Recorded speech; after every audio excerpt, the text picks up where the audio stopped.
Hmm.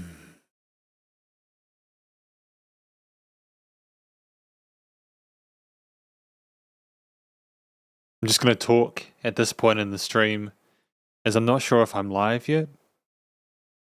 If I'm live and you hear me in the middle of a sentence or something like that, let me know if you can hear me, because I'm not sure exactly when the right place is to start. How much of the early part of the stream it captures, I don't know. But for those of you who are here a few minutes early, welcome to the 8,000 subscriber J Chou album review. It's been a journey to get here, but we got here. We're here, and it's good to be listening to some more J Chou. Welcome to Blue Dinner Box, as well as SYO New Tony. How you doing? Blue Dinner Box says, this is my first time listening to this album as an album. SYO New Tony says, yes, fantastic, awesome. The usual rules apply. We've got ourselves a situation where we're simply going to be listening through the entirety of this 12-track album. It's going to be within the 2 hours, so prepare for this to be the full 2 hours. Nushka is beside me right now playing with her tail, so that's great. I just wanted to give people a couple of minutes just in case, because I know a lot of people haven't subscribed with the bell thing, and YouTube might not let them know that I'm streaming unless I literally go live, or they might find out through Discord or something. But yeah, if you're watching this after the fact as well, just a friendly reminder that I do stream weekly on Saturdays, 5 p.m. New Zealand time. I'm sure that's Friday Pacific time, but yeah, should be good. I'm looking forward to hearing more of J Chou, as I haven't in a while. And actually, and just before we continue with the actual proper introduction to this album review, because I have been missing those recently. When I do album reviews, I've been missing the actual start point where I go big and say, sup shredders, rah, rah, rah, rah, rah, you know, like an actual video. We haven't had any asked for in the fan requests. It's been very rare that we have J Chou, and I think it's just because we've had a lot of J Chou, and I think the people who come to this channel are here for a different variety of musicians now than they used to be, or simply we've gone through the entirety of the J Chou back catalogue, or almost to that point. I think maybe people are sort of trying to avoid giving, maybe giving songs that I'll hear on the next albums, etc. I mean, I've heard some off of Bedtime Stories, but aside from that, I'm unfamiliar with this album as well as the next couple. It should be good. And I have been deliberately avoiding Jay's most recent album simply so I can hear it fresh, with the exception, of course, of the Greatest Works of Art track. I think that was a self-titled, which I'll be listening to when I get the chance to, which I've already listened to, but I'd like to listen through the whole album as a whole. But anyways, Hanson Lee Ming Ho says hello to you too. I should have enabled auto captions. I am just going to check. I'm just going to check, because it always pays to check, you know. Really wish, that is there. That's it in full. Okay. I think we're good though. I'm just gonna make sure I got stream captions enabled, because that obviously isn't fun for people if they need them. And yeah, I think we're just gonna continue. I'll make it big so that you guys can actually see yourselves in the chat. Let me know if you cannot see yourself in the chat, and we'll go from there. Probably give you a bit more space there as well. Go down a little bit. Yeah, let you guys have a bit more space, just so you can see each other's messages. Actually, I don't know how visible that is for you, but anyways, let's get into it. Sup Shredders, my name is Logan, aka Spiderhands, and welcome to an SP LIVESTREAMS, the 8,000 subscriber special on the channel, where we will be reviewing the entirety of J Chou's 13th album, titled Aiyo, Not Bad. And if we switch over to here, we will indeed be reviewing all 12 of the tracks today. It is going to be a busy 2 hours, but we will be making the most of that. I will be giving the usual attempt at figuring out what the hell is going on that I usually do. Sup, Leo? How you doing? I'm going to try and return to the listening time thing where, like, I listen and I try not to sort of, like, interrupt the songs too much so that people can hear the songs in their usual sort of transition. I'll be chatting to chat in between songs. I think that's the best way of doing that, is I want to also not make this review longer than it needs to be, not because I don't enjoy these reviews, but also because I appreciate and respect your time, you watching this. So without further ado, Thank you to all of you who are currently here in the live stream. I appreciate you, both the people who do leave comments in the chat and the people who don't. We've got this album is better than the last one. Good to know. I'm excited for it. I look forward to hearing more of Jay's stuff. And sup, Martin? How you doing? And I'm pretty sure I know this this character here. I'm pretty sure we've been in chats, haven't we? This is click to receive ad. Yes, I recognize your picture. I recognize your picture. So as we're going to continue with what is the first track titled? Yang. Can I get rid of that? Yang Ming Shan, Yan Ming Mountain lyrics with Pinyin, Chou. So this is the first track. Without further ado, yeah, let's get into it, man. Let's do it. Yeah, got a lot going on. Boom. Prepare to do battle, girl. Prepare to do battle. Very different vibe off the bat, isn't it?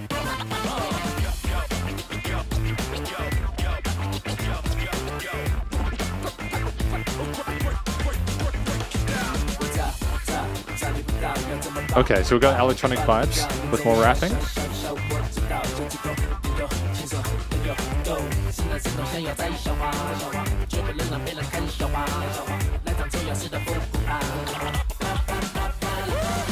The attention to detail is phenomenal. There's so much going on within this track, and I do appreciate it. It's you know, the turntablism, the electronic elements are nice and catchy, and Jay's voice actually sounds really good. He sounds like he's having fun.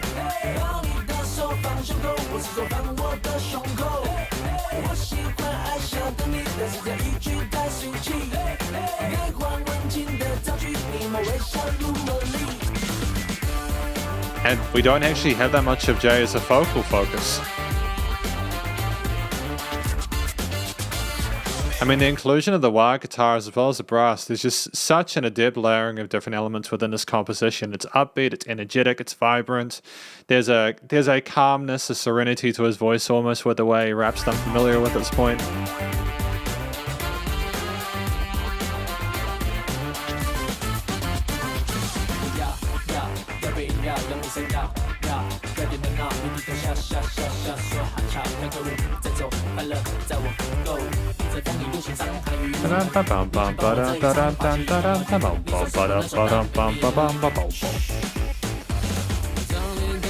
Okay, and singing.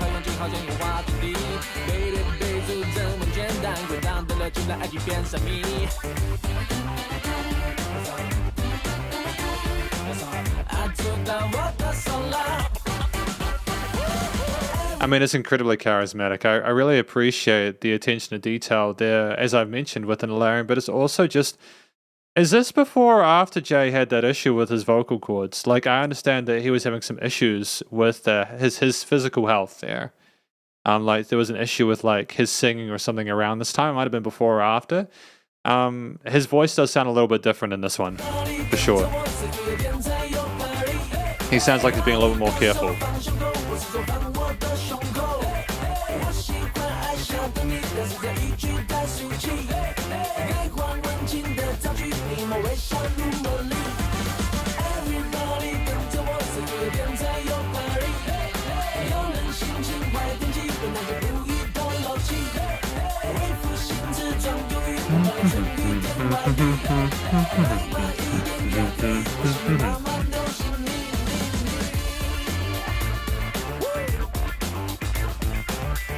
That's great.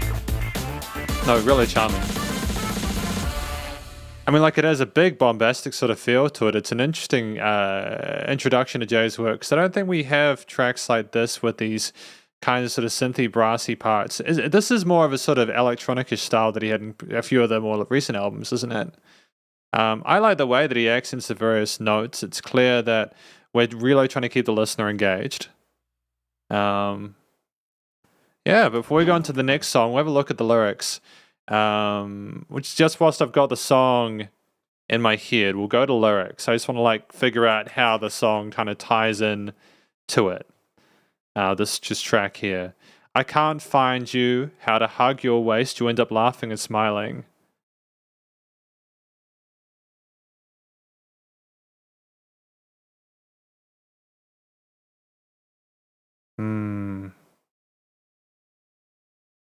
So are they talking about physical attraction? Boys who like roses, carry roses, etc. Change the sentence into a green one. You smell like a molly. What do they mean like you smell like a molly? Do they mean the drug? Is there another thing there?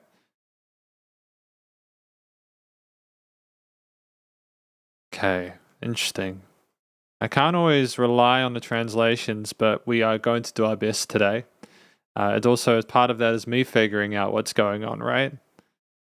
Love things like good crowding, good for a word transmission. Boiled eggs, the burning heat makes love mysterious.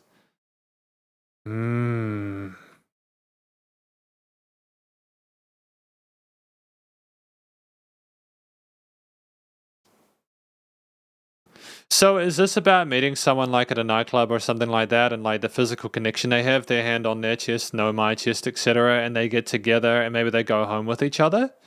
Is that it? I don't know. Jasmine. Okay, jasmine. It smells like jasmine, so it's like a perfumated thing. That's good to know. Thank you, Blue Dinner Box, for that. I appreciate that. That's good to know, though. It's a great start to proceedings for sure. I go to the chat. Yeah, I think this track is about someone who has met someone and they're intoxicated by them, and there's a great physical attraction, and they really just want to go and party, like a disco song. Okay, we'll take it like a disco song then, Eli CBA. We'll take it like a disco song. By the way, hello. It's like a disco song, grooving and dancing, and they just want to get into the mood of things. We'll go with that then. You guys can help me figure out what's going on in case I miss any quotes. I think the groove of the electronic synths and everything inside the song, including just the ferocious drum beat, the high energy with like the variations in the rhythm, and the calm sort of suave nature of Jay's vocals in here, do sort of suggest a nightclub kind of late night vibe there between two people just wanting to enjoy each other. But that was the first track as far as I'm aware. That was, Yang Ming Mountain. Apparently that was Yang Ming Mountain there. So yeah, I think if we go to the chat, we got Yang Ming Mountain is a good place for the young people to play and ride the motor. Oh, so it's like a youth thing, like getting up and the motorcycles and getting lost in the heat and the travel of the moment. I see. It does. It's crazy that 2014 is like 9 years ago, right? It's crazy that this was almost a decade ago, but it's a great song. I think it's still, catchy today. The electronic instruments don't sound outdated by any means. I'm happy with that. And Jacob Good says Brooklyn 99. Okay. Brooklyn 99. Brooklyn 99. Brooklyn 99. Anyways, that was a good start. I think Jay's on to a good sort of like intro with this. We've got the second track though, which is Stolen Love, and apparently that is Fan Xing Yang's favorite, so that's great. I'm hoping it'll be my favorite too. TV show theme, I see. Oh, it's a Brooklyn TV. It does kind of sound like that TV thing, doesn't it? I would go with that for sure. Second one is Rosemary 2.0, Stolen Love. Lyrics by Alan Huang. Alang Huang. Oh, Alang.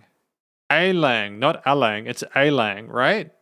Alang. Anyways, we'll continue with track number 2. You can have the lyrics here for you guys. Hopefully you can see them. Oh, we've got that flamenco flair with those strings. Lovely roundness and low end with that sort of 808 kind of bass. Swagger.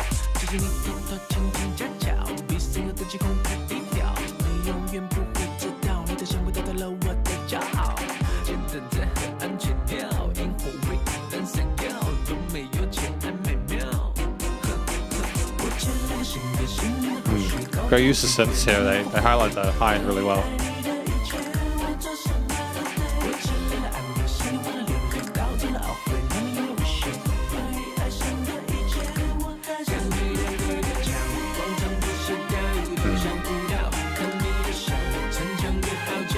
Great transition here. I'm liking the range in the arrangement.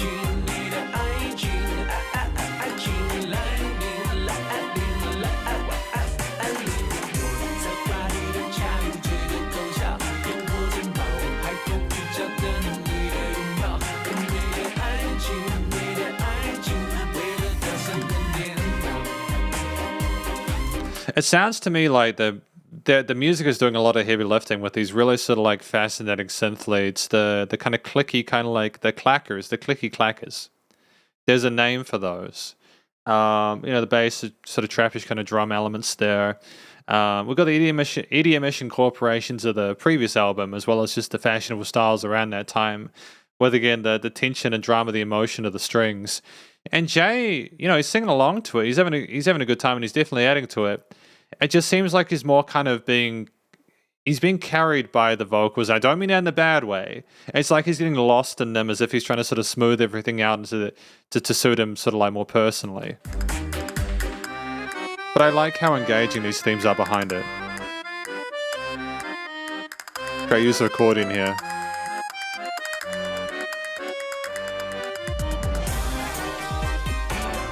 Sort of fanciful.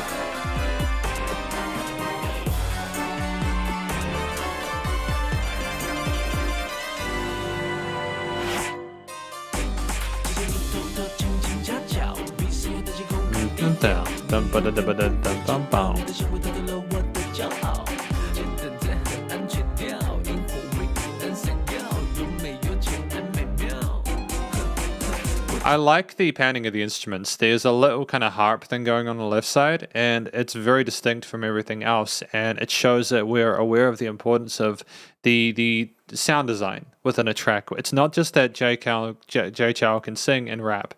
It's not just that we are capable of articulating ourselves across a wide variety of different instruments and getting those harmonies, melodies, bass lines, and rhythm parts right.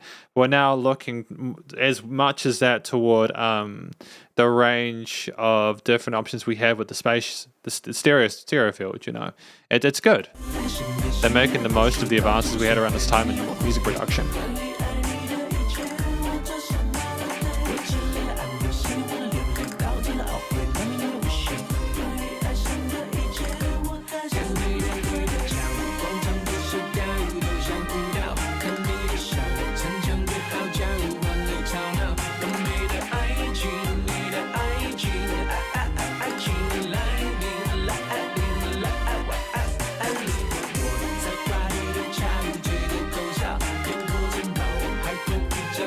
You got like 3 different ideas there. You got like that second idea, and you've got Jay with his individual sort of vocal melodies and slight harmonies. There's lots of different little concepts here that are integrated within one another, but not necessarily inflicting a dissonance within the arrangement, and I think that's really clever.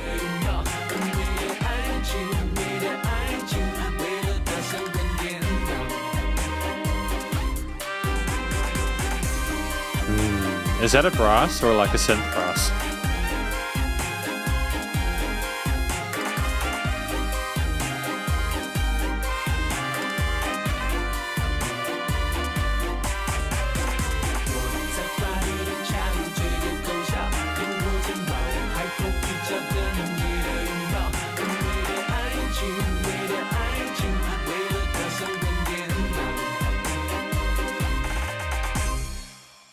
I don't know, like I actually appreciated both those songs equally. I think that there's merits to both. I think they're both strong intro tracks to an album. I mean, I'm aware, of course, of the fact that Jay Chou does like to have a variety of different styles within his albums, so that's just par for the course, of course, and there's nothing wrong with that. Stolen Love. I think that it does have a sort of romanticism with it, with those string harmonies in it.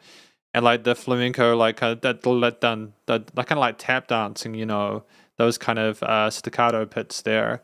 And I think also the way that the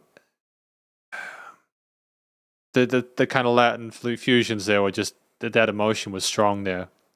Yeah, definitely can tell his vocals are a little bit different, but that's okay. I don't dislike his vocals. I think he's still doing well. And honestly, like I can't blame Jay for his vocals not being exactly the same as they were when he released his first album. That's just basically damn near impossible. Still great singer, still happy with the rapping. I approach you stealthily and quietly, more low-key than a starry night. You will never know that your fragrance stole my pride. The streetlight angles on the river's edge, fireflies shone for loneliness, but none are as beautiful as a stolen love. This is gorgeous. These lyrics are absolutely phenomenal. I love it. You know, the river's edge, fireflies, and it's incredible, really. I mean, like, I stole the night so that you may sleep well, and I stole time so that you may never wither. This is phenomenal, dude. With anything to love you, everything I do is right.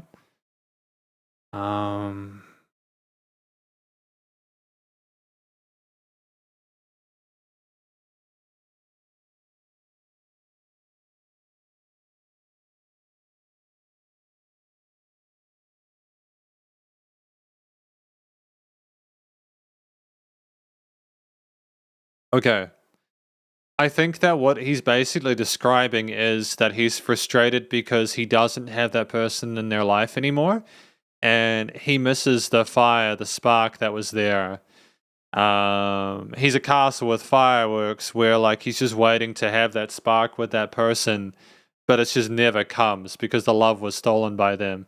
He was seduced, or he fell for them. He fell really hard, and he was never able to completely recover from that. And I think that there is a solid connection between the vocal parts and the story, as well as what's going on, as well as what's going on with the instrumental accompaniment. I just think everything's really well connected in this one.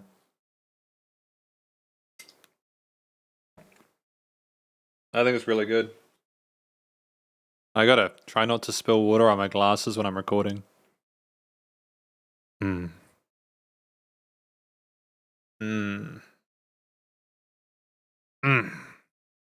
Okay.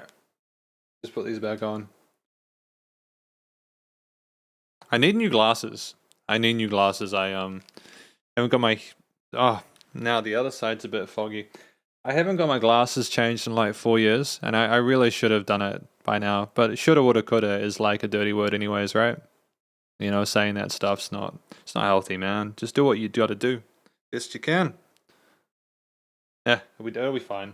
It's not gonna bug me for the rest of the review, I'm sure. I think perfume spray sounds, going back to the chat, perfume spray sound is also you can hear? Okay. Do you mean that there's perfume spray sounds in the track? Because if that's so, that's kind of cool. I didn't notice that, for sure. Sounds like a stalker at first glance. A little bit, but I think that Jay Chou was trying to tell it, or like, who was the lyricist in this? Alang Huang. They were trying to classily describe it. I think that they did the best they could there. You can hear how mature a voice he had in the next song.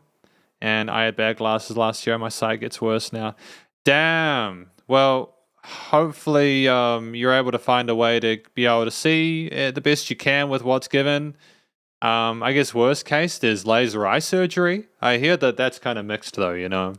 Laser eye surgery can be a little bit kind of rough depending on your situation. But we got What Kind of Man, track number 3. We'll just continue playing through this in case you missed anything.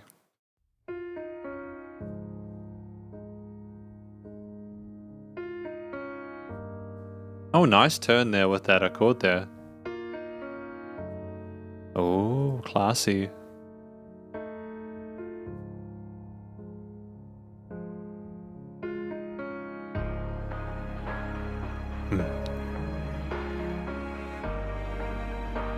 This album is actually probably one of the strongest ones I've heard from Jay so far. I might actually like his later stuff better.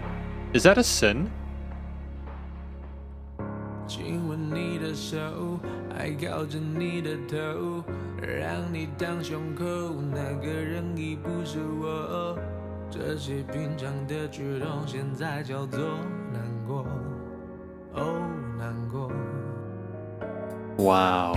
日子开始过，我没你照样过，不会很难受，我会默默的接受。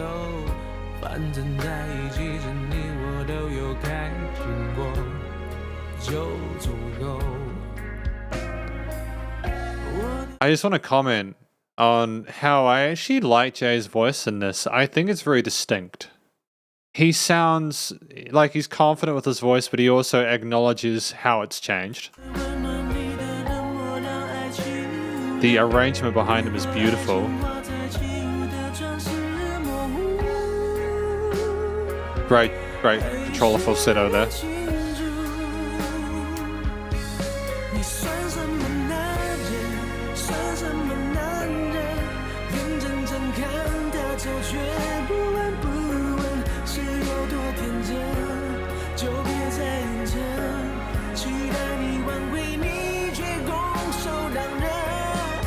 We're going to talk about this in a minute.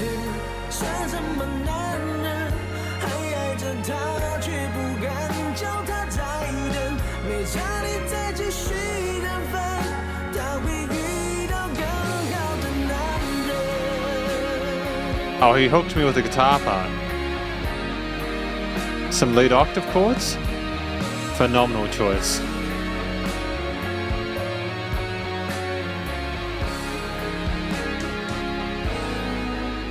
So I want to talk about two things. I want to talk about the arrangement and I want to talk about Jay's vocals and his head voice to that transition to the falsetto. Jay's chest voice is awesome. So his lower notes are fantastic. I can tell that whatever he's been going through has affected his head voice going into the falsetto. So I think when he gets up to this range where he's talking like this, the throat that he used to rely on to get those head voices is just not behaving the way it used to. So I think now there's a little bit thinner, there's a little bit more of a struggle, which is why he breaks into the falsetto there. And his falsettos are wonderful. It's interesting. He's clearly more aware of vocal technique and correct sort of phrasing and balancing and stuff, which makes me very happy. It's just a very different album from him so far because of that, if you know what I mean. Because that's the thing, like I can see this, I think this song he tried to tell us he was in middle age now. He is in middle age, and I don't think there's anything wrong with that. I think that it's impossible to remain the same. Time, it just marches on, right? But I still think he's taken the lessons from his development as a singer across his career and has put it into the song in a way that's really meaningful and fantastic, and I'm stoked to hear him in this. It does sound like a very sincere hook, as Jacob said. And I think in addition to that, the combination of the drums, bass, sort of guitar, multiple guitar layers, including the chorus kind of cleaner parts, as well as the distorted octave chords, the strings, the piano, and everything else, there's no weakness there. Wonderful. There's dynamic range in this recording as well. There are changes in perceived loudness. The production on this album is some of the strongest I've heard across Jay Chou's entire career. I'm stoked.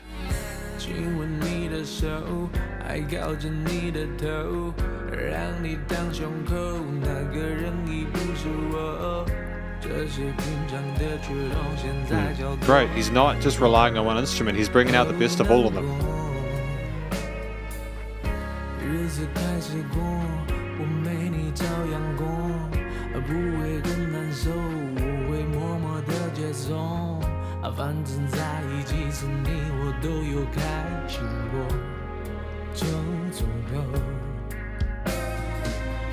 我的温暖，你的冷漠，让爱起雾了。如果爱情画在起雾的城市模糊，还是。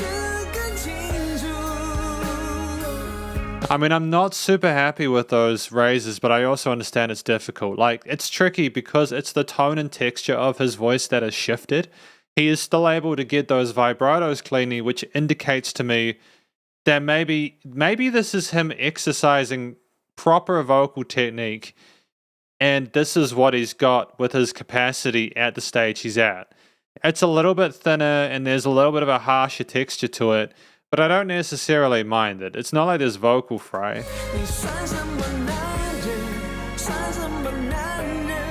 There's some spooky synths in the background though that I kind of adore. Sound nostalgic.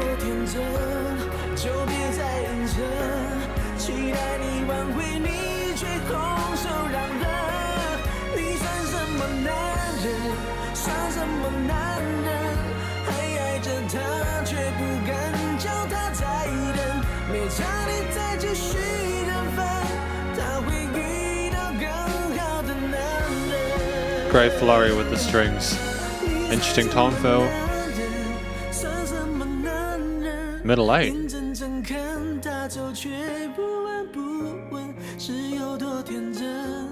就别再硬撑，期待你挽回却拱手让人。你算什么男人？算什么男人？还爱着他，却不敢叫他再等。没差你再继续人分，他会遇到更好的男人。 It still has a Disney aesthetic to it, like the symphony behind him is wonderful. He's not completely divorced from his origins by any means. I mean, how do you even plan out a 13th album, right? How do you do a 13th album? A 13th album. How do you even begin to figure that out? Because that would be a phenomenal test.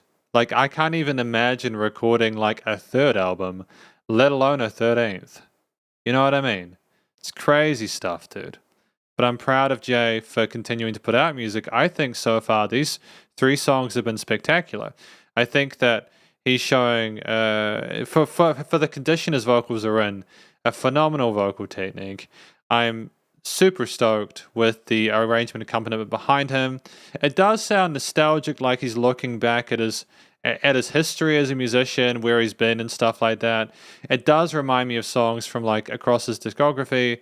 I think he's paying tribute to those whilst trying to communicate that things aren't the same, but that's not necessarily a bad thing. Kissing your hand and still leaning on your chest, letting you lay on top of my chest.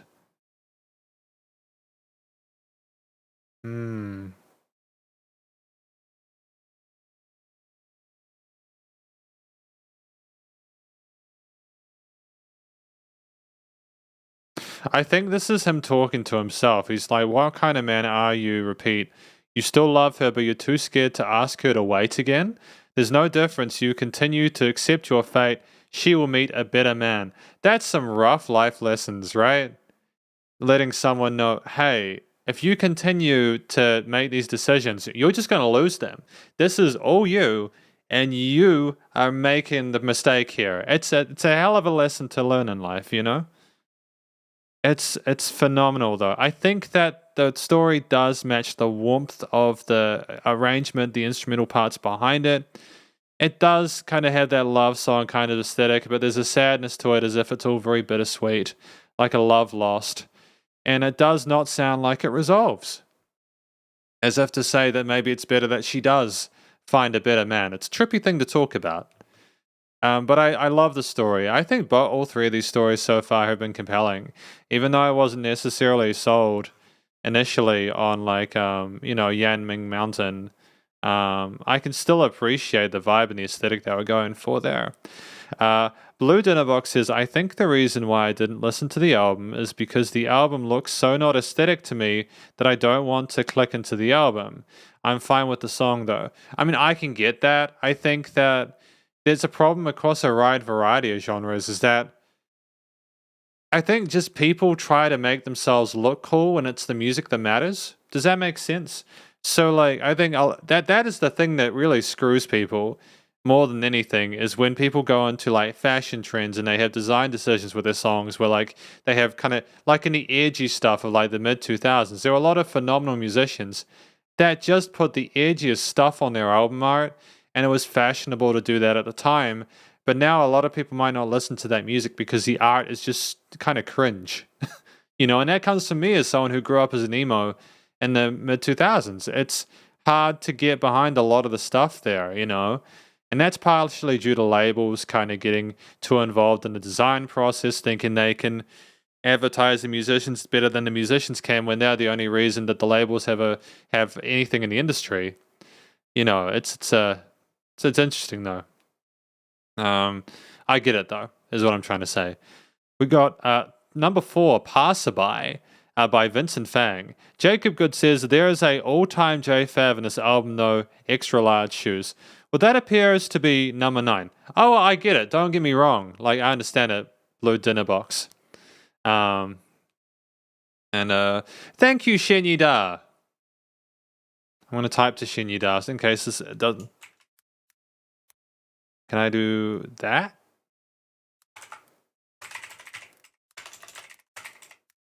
Good luck with work. Just because I know that the auto captions don't necessarily capture what I'm saying accurately all the time, so I like to type in certain situations. But we're going to continue with number 4, passerby. Yep. Oh, it's a salute to Charlie Chaplin. Charlie Choplin. I'm assuming we mean Charlie Chaplin. I could be wrong. That's interesting.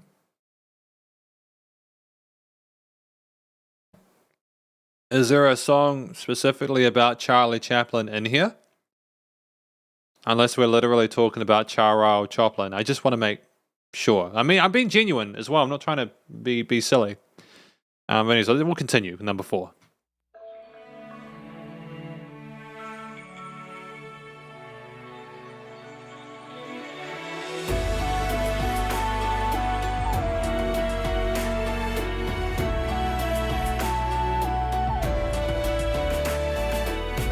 We got the traditional instruments. Hang on. Is there an erhu? Is there an erhu in here? Erhu? Great transition to the vocals and guitars here, man.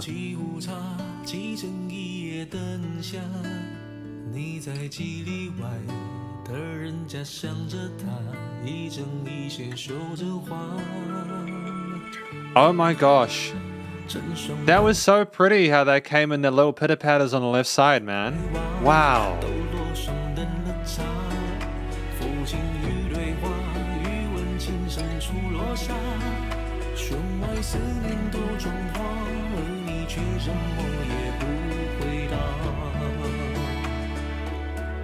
Thank you, everyone.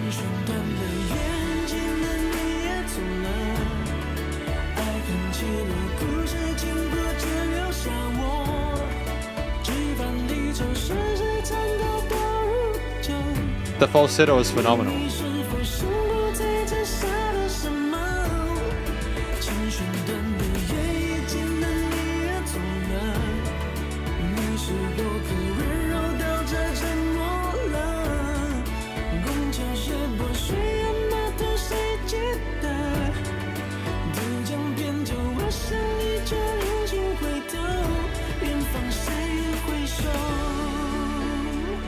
I mean, I think a couple of things. One, I don't think Jay's vocals are weaker in this album at all. I think, if anything, he's just got the style he wants and needs, and he's acing it. Those falsetto sections are angelic, combined with the phenomenal intricacy of everything else in the arrangement, from the sort of more traditional sort of like erhus and other instruments to like the steel string guitars, the bass, the drums, everything. It's a phenomenal vibe. It's just incredible, dude. It's just absolutely he's nailing it. And I want to give a shout out to both Jay Chou as well as the people who did the arrangement and performances and production on this album. This is an absolute masterstroke. There's contemporary elements that I appreciate.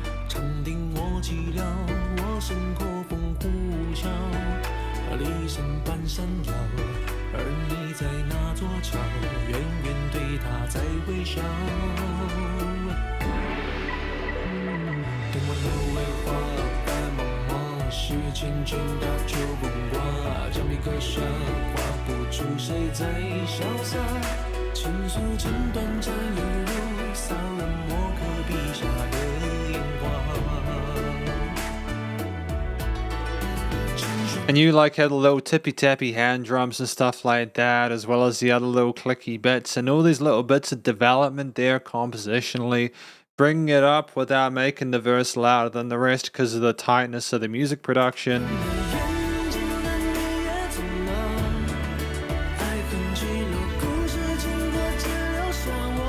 Aced it, man.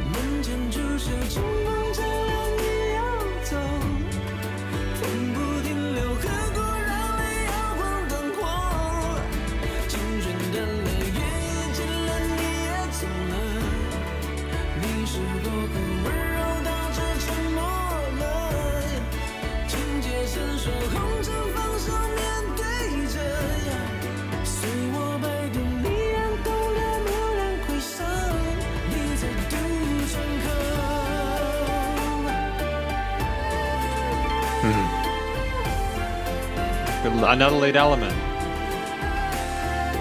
Call and response between various leads.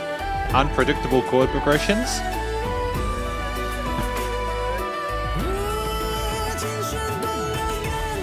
Yeah.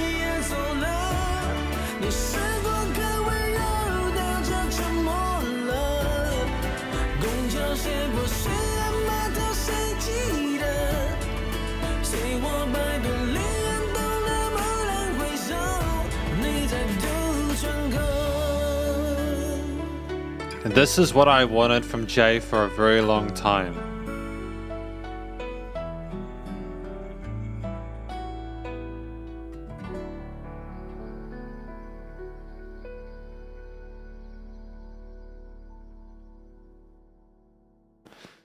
There was a wonderful situation that occurred there where there was just this gradual increase in the overall perceived loudness, right? Across the entirety of the track. The dynamic range thinned and thinned until that last point where we hit the limit of the ceiling. But what was so phenomenal is that it was almost, because of the smoothness of a lot of the elements in the arrangement, it was just so appropriate. Jay was there. It was the climax. But it was one of those climaxes where it wasn't like, oh, we're building up quickly. It was just a slow burn throughout it. And it's that is so relaxing to listen to, which makes sense with the style of vocals that we had, which makes sense with the overall sound of the motif itself, of lots of sort of neutral, pretty elements within the chord progressions and harmonies, the subtlety of the percussion. This is incredibly well connected. This is another strong album, another strong track off the album. I'm gonna give this another heart, and I'm gonna give the other one a heart as well because I'm really stoked with it. I'm just going to look through the lyrics and then we'll just check out the chat just while I got the song stuck in my head, because I want to make sure I don't forget anything. This is Passerby. The wind picks up and the wild geese go down south. The scenery is miserable. The yellow sand declines. Absolutely, man. Like of course. Of course, Of course it does. Hang on. I need to do something real quick. If I go here.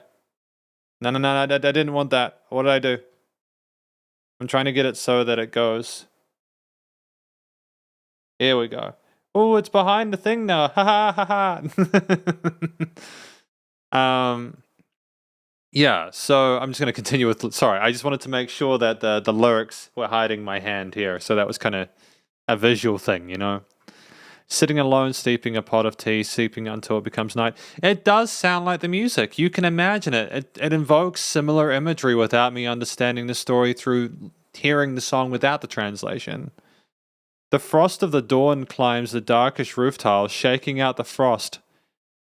Yeah.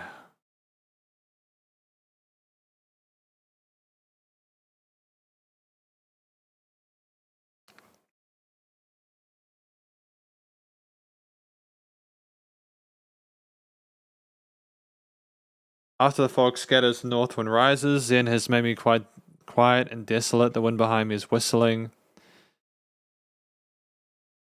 You're on some bridge so far away from him, smiling. The reed flowers outside the pavilion. I mean, even if the translation doesn't represent the poetry completely, it still sounds beautiful,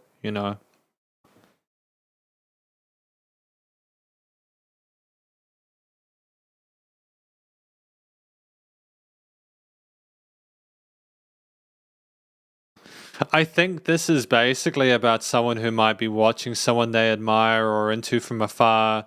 They're watching as they're surrounded by this wonderful countryside, all the animals and everything like that. The two people kind of interacting with one another, and slowly that interest of theirs kind of pivots towards them, and they are naturally sort of come together. And I think that's basically it. It's a wonderful song. It's the wind blowing them towards each other, or passerby. It's the passerby. You're watching them, but then inextricably you become connected. There are a few words in there that had sort of asterisks in there, such as red dust, as we've got here from Click to Receive Ad. But yeah. Welcome to being someone who isn't speaking the language natively. This is my world. I don't dislike it. I'm glad to listen to this music, especially because I get to listen to it for the first time. But that is the dealio, you know. I'm just going to just quickly look through the chat now that we've figured that out. Interesting, because you are not the first reviewer online I have seen who analyzed Jay's new albums on an instrumental and production standpoint and said his later albums are really good. Yeah, I would agree so. I don't think I felt the same way about his previous ones, but the song I listened to from Bedtime Stories did sound fantastic, and I just think that there's more flexibility now. There were a couple of things that happened in the 2010s which were absolutely vital to understand. One, the average attention span of a listener grew shorter, so there was shorter songs that were made. Two, basically, because of the shorter attention span, even if a song was shorter, you needed to have more variety in the composition to continue to keep people entertained. So there needed to be more development of motifs and further efforts there to keep things nice and like interesting for people the whole way through, which is why there's just so much stuff constantly being added and explored, and this is what I wanted from Jay the entire time. But I think doing this it's unrealistic for me to have expected that when he found success not doing that, if it makes sense, especially when you're a major label artist. Why over-engineer it if you don't need to? But in this day and age, there's just so much phenomenal music being put out that you really need to not only have the vocalist be on point, but literally everything else, and then set it up to like 11. How on earth can he make stuff like this, which is 1,000 better than his new album? I don't know. Really, I don't know. But what I do know is I haven't heard that music yet, so I don't know what we're in for. And what I do know is we've got ourselves a collaboration next. What's wrong? Feeling, hang on, with Cindy Yin. So let's continue. Track number 5. Boom.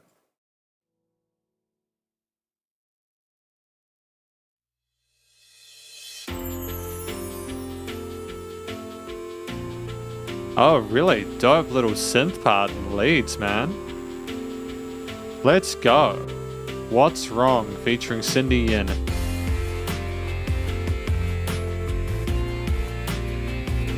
Interesting oscillation on those guitars.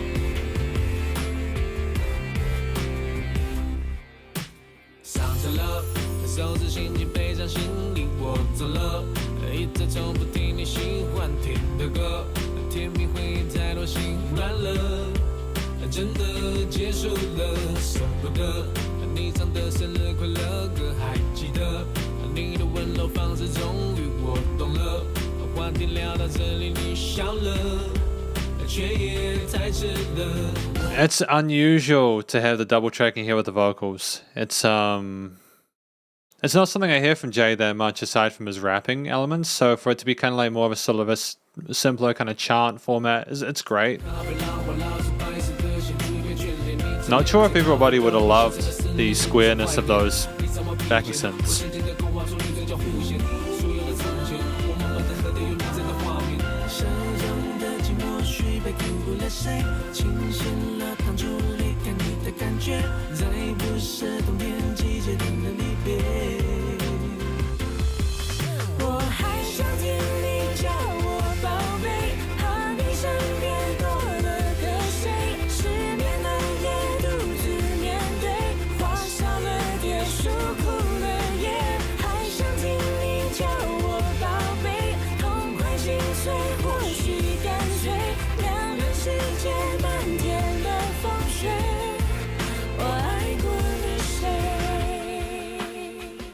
Before we continue, I think there's a phenomenal chemistry with Cindy Yin and Jay Chou. I like how they share the space equally. You know, Jay harmonizes with them in a way where like they're both equals in their chorus line. And I think that like I've heard a lot of similar like chord progressions and sort of like arrangements from Jay Chou. They have bum bum bum bum. I'm pretty sure that's the 1-5-6-4 if I'm not and not wrong. The famous. Or like a variation on that. No, it's not. No, just ignore that. But it's like similar. It's a very, very common chord progression in pop music. The thing that elevates is a da da da da da da da, the kind of fizzy sort of Eurotrance synths that they have on the side there. Gives a little bit of edginess and sparkle that I really appreciate. Thanks, Qing Kui Chiang. Thank you, appreciate that.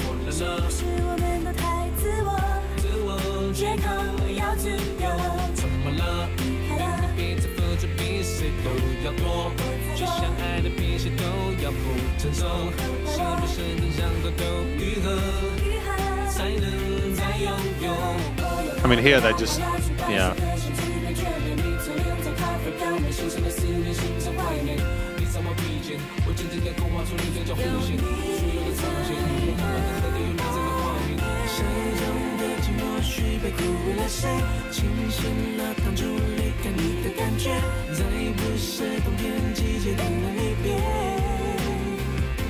Just before we go into the chorus, I love the structuring of the verse in regards to the vocal elements there. We have obviously like we had Cindy coming in there for that first part, didn't we?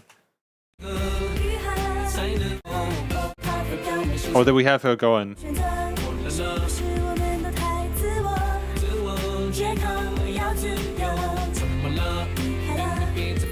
I'm confused now. Basically, we've had Cindy have some elements, we've had Jay have some elements there. And I like the fact that Cindy is trying to have a go with Jay's rapping parts with those really fast triplets. I think it's great, you know, because what's going on here is that Cindy's able to keep up, but Jay is still showing his capacity as with his hip-hop sort of inclinations there. And it's just, there's great chemistry between the two. I really appreciate that. Nice call and responses occasionally.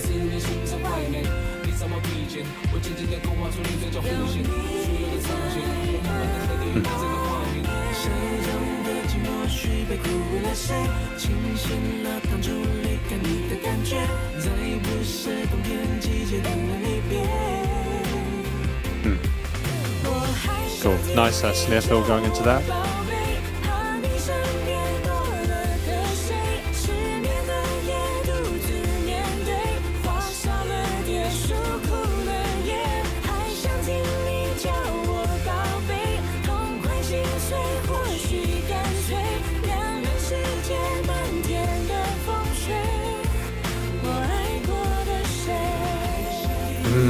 Nice side chaining, or side panning.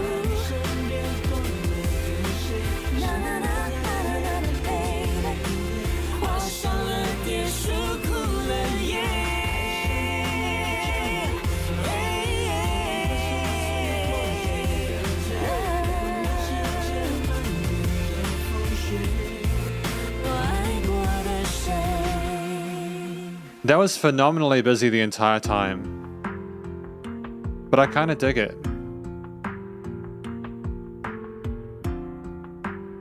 You know how there was Jay and then there was Cindy parts and that came together, that Cindy would do backing harmonies and then like Jay would go on the sides and double track his and stuff like that. Very obviously vocally focused, which is actually not necessarily something we've had throughout this album so far. We've had moments where the instruments have taken the precedent. Jay's had moments just letting little solos occur, which I think is great. I think with collaborations, you don't really get the luxury of allowing the theme to take up too much time, especially when you've got two people involved in there and you've got to kind of squeeze it into that sub 4-minute spot like they have here with this track. But yeah, I think that was a really positive first introduction to Cindy and what they're all about. I think that it showed both their talents there with Jay's, you know, clean vocals, especially in the bridge there after the rapping parts, as well as rapping. Cindy kind of harmonizing alongside and having her sort of parts go alongside it. And alongside the kind of piano parts, as well as the sort of Eurotrance synths, the basses, the drums, and all that, I think it was a lovely combination of elements. I don't know what it's about, though. So we're going to continue on to the lyrics there. This is what happened, as I assume. I get into the car, I collect myself and carry the luggage on my back. I draw out a white line in the coffee, my latte art skills. My profile is on the surface of the coffee.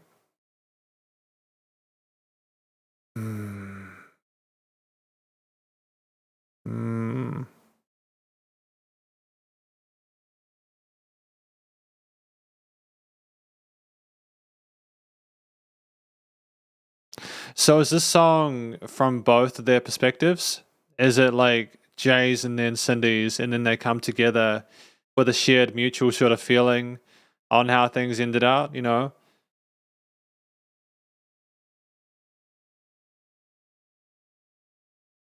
It's about like relationships and breakouts and stuff like that, or breakups. I like the talking about the white line in the coffee cup. I think that that's really clever stuff. I think that your long hair trails over your shoulders. I gradually sketch out the art of the corner in your mouth. Everything in the past, I slowly drink down a picture with you in it. So yeah, basically they're trying to take them in. Trying to sort of like figure out if they could ever get back together, feeling out if they found somebody else.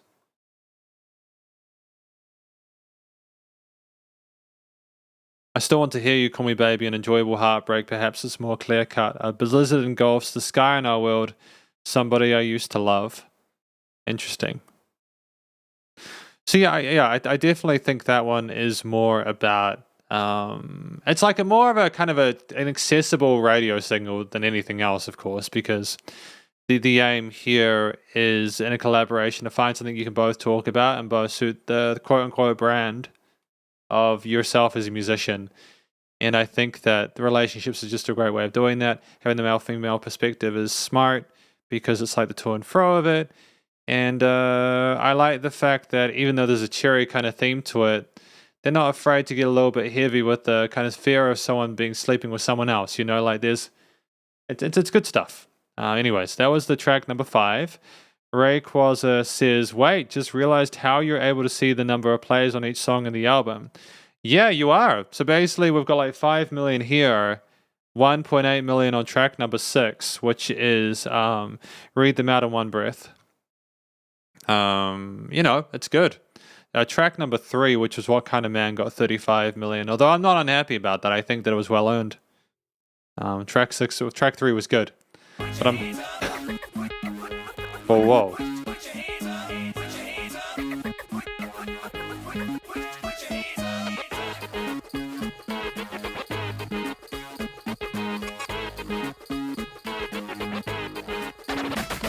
There's absolutely no chill in this, is there? There's absolutely no chill in this album. It's just cutthroat. So, like, what I mean is, I know there's obviously been far smoother, sort of calmer songs in it than this, but it's like we are just not allowing the intro to not catch the listener. Great turntablism.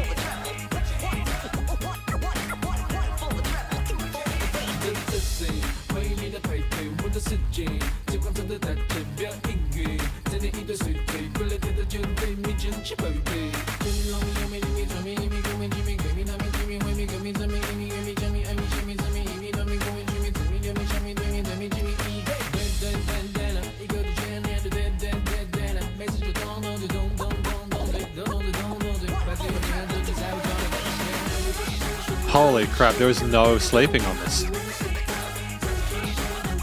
Where's the applause?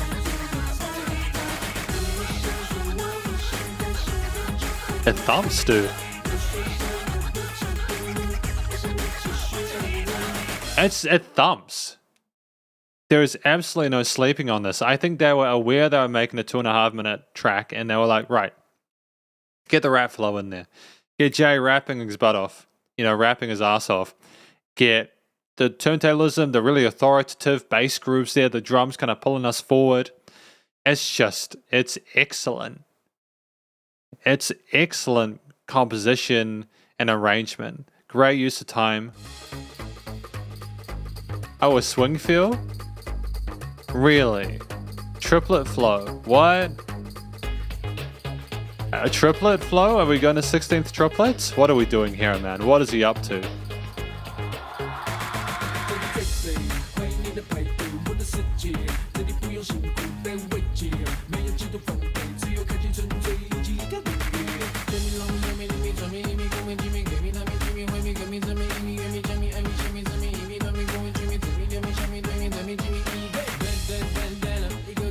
Great variation of rhythms there.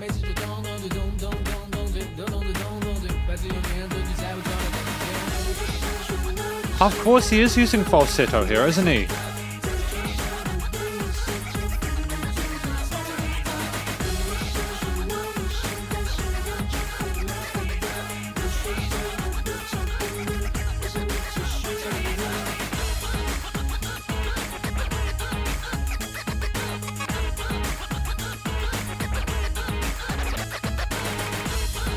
Oh, it's sick. I love it.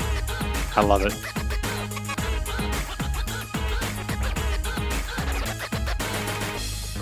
I love that they're giving turntablism a time in the sun.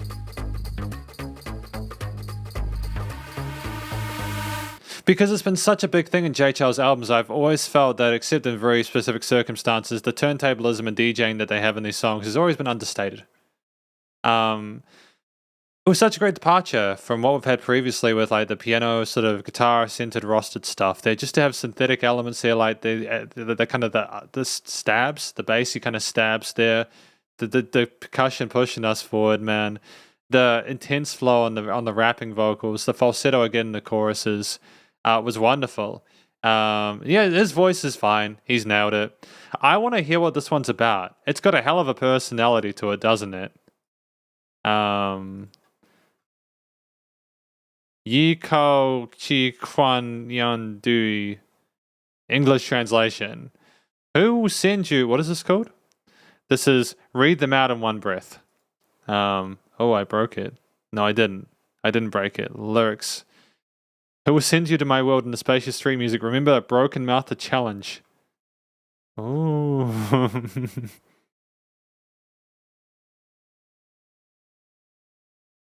Your perfume, I have a hard time thinking narrow skirt lines are not spoiled with me. Oh. Okay.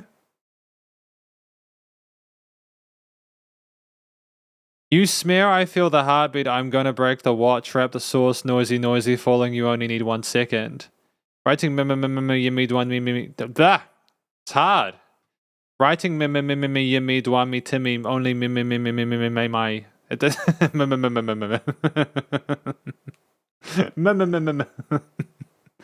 Good stuff, man. Nah, great track. Again, Jay's vocals are on point. I'm not sure what the story is about after reading the vocals, but I'm sure it's fascinating. And I mean that genuinely. And I think there's a great personality to this track that again is a contrast to the rest of this album, but honestly that is just his style at this point. It does not surprise me that he has variety there tonally and thematically and stylistically. We know that with Jay. That is his toolbox, you know. We're at the halfway point, though. It's a meme. Good to know. Thank you, Jacob. Blue Dinnerbox says, this song sounds more like older Jay's songs. Yeah, good to know. Good to know.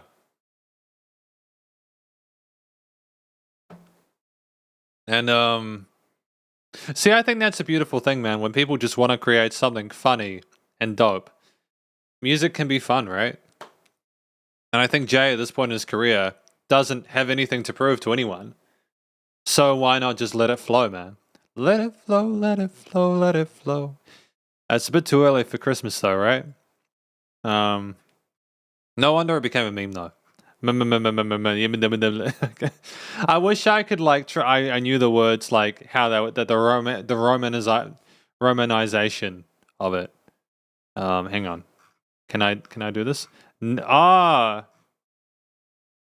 Juri rang me ya mi li mi schwan mi mi ko mi chi mi gay mi ta mi ji mi hui mi jen mi shi mi yin mi le mi.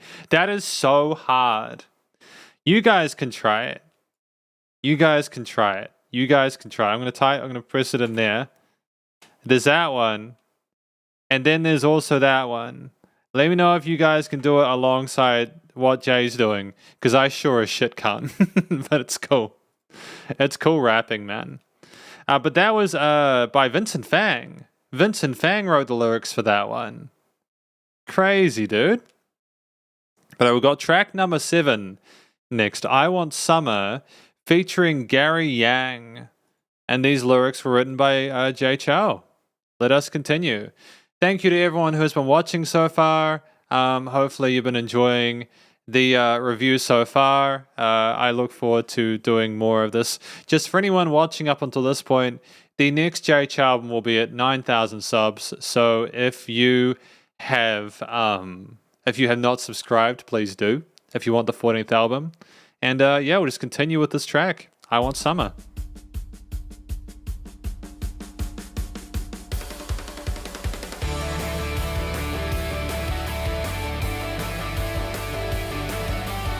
phenomenal combination of distorted leads and the synth layers are great, man. 别把晒得黑，看起来很健康，泳池旁的妹，笑起来很阳光，对你 say 个 hey， 出水不懂加帅的你是哪位？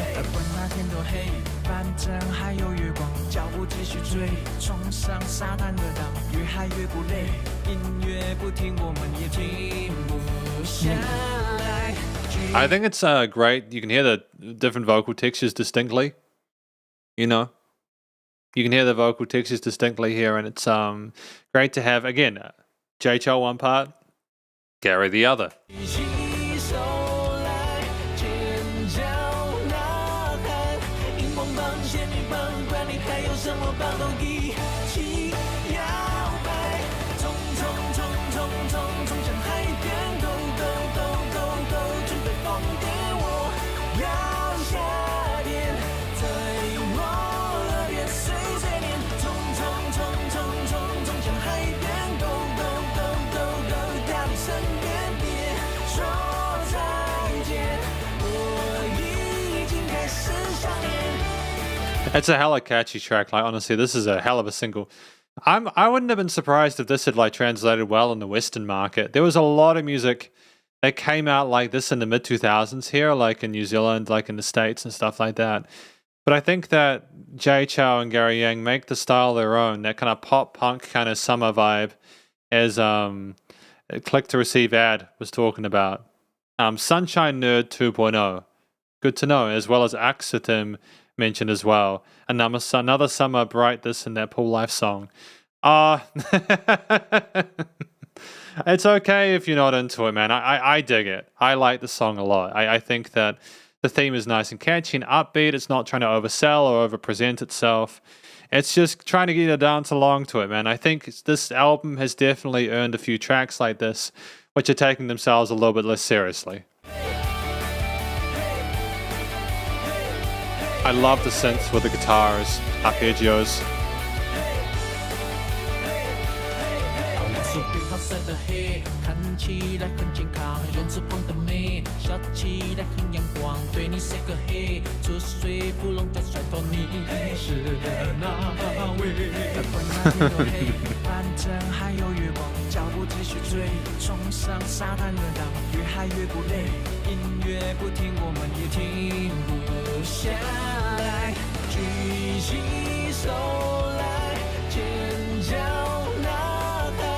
荧光棒、仙女棒，管你还有什么棒，都一起摇摆，冲冲冲冲冲冲向海边。 I'm just going back into it seamlessly. No filler, no mucking around. And that little transitional device, like there's absolutely no missing like moments where we could have added another thing to make it more smoother to kind of roll through, right?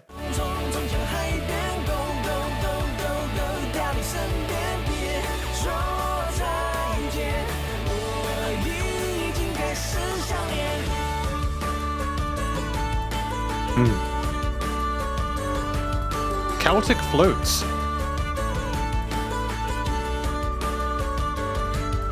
Just think about what you're listening to. We've got like Celtic flutes here, as well as piano, as well as like clapping kind of percussion samples, as well as like just I fucking love it. Can I be real with you guys for a sec? I don't know if I'm getting too excited or not, but there's just been no track in this album so far that I have disliked. And that is, or found even, maybe even so much as average. And it's not just because I've been sleeping more recently and I've been taking better care of myself. I think this is just what I expect music to be because of how spoiled I am with music production nowadays and the cloud and composition and all that. I knew Jay was always capable of this stuff. It just took him to this point to really kind of get this kind of like enthusiastic about it. And I'm all for it, man. I love that we've just got space as well, you know?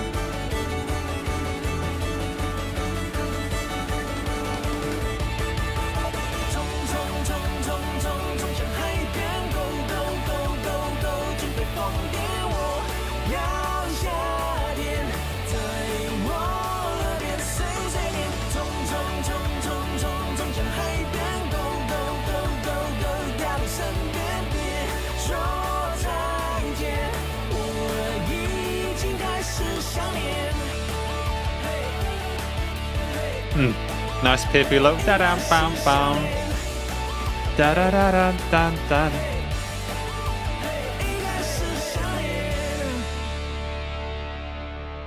Because not even at a macro level, at a micro level, like you look within the individual styles of instrument within it, you've got like synthesizers calling and responding to each other.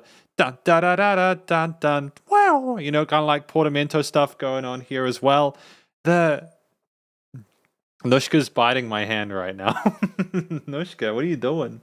Oh, it's lovely. I think Gary Yang sang really well. I think Jay Chou did too. I've said this before and I will say it again. I think that Jay does suit this kind of music. And it's almost always a good time listening to him when he does this kind of stuff. And I hope that he does do more collaborations with Gary Yang in future. For sure, if he does do more music, I think it's wonderful.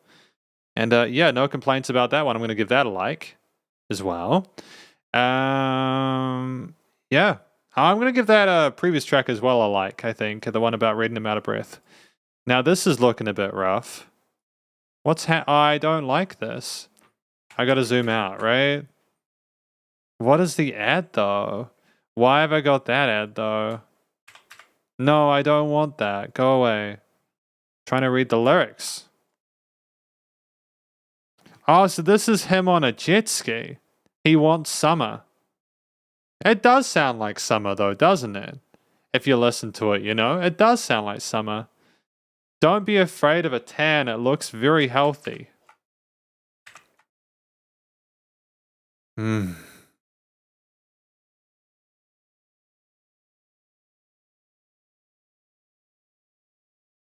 So this is definitely a song about enjoying summer and making the most of it, eh? Yeah? Must prepare crazy epilepsy. That is an absolute banger of a line, though. I'm gonna be honest. I'm not sure what must prepare crazy epilepsy. I'm gonna put that in the chat.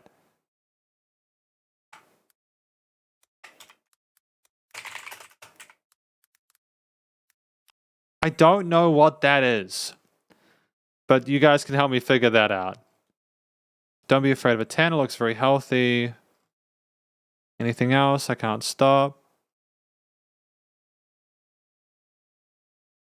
It's been repeated. I think it's just a mistranslation. Sup, RC? How you doing? Welcome to the chat. Already thought about it. I think that this track, before I go into the chat, is about someone who is just super duper hype for summer. And they really just want it to come earlier rather than later. And inevitably there's like beautiful women, there's like tans and stuff like that. And it's just about getting out and enjoying the vibe of it, I suppose. There's a little bit of trepidation about the moon and the darkness, but outside of that, I think it's all about kind of making the most of that mood.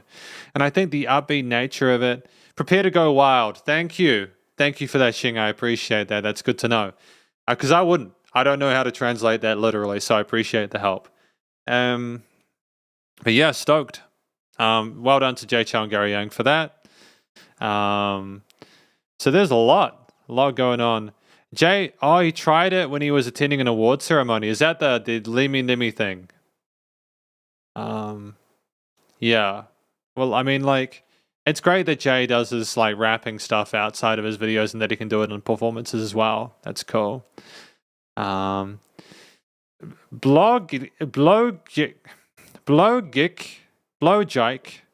That's a hard word for me. Blogike says, actually, I like the last 7 albums more than the previous 8 albums.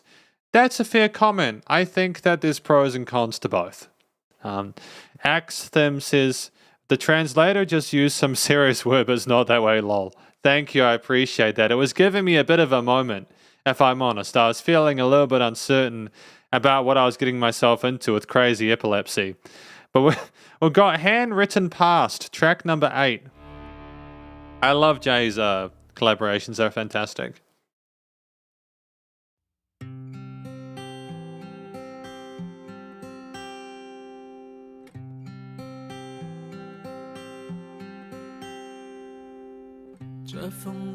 Okay, obviously a little bit more soft and down tempo than before.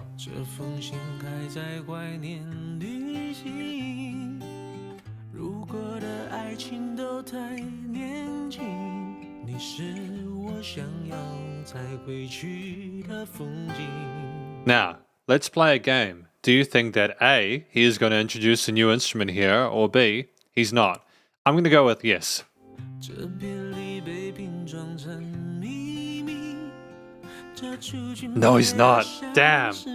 I lost. 我在风中等你的消息，等月光落雪地，等风空然秋季的相遇。 Just before I continue, so he introduced the piano there. Just before I continue, I think it's great that he didn't. And this isn't me kind of wiggling my way out of being wrong. It's more like we've had so much adjustment compositionally, so much crazy stuff go on that having just the guitar remain with Jay for that moment is really meaningful. 我重温午后的仰望，将吉他斜背在肩上，跟多年前一样，我们静静地唱，去任何地方。我看着你的脸，轻刷着和弦。 Okay, we know this chord progression. We know this one.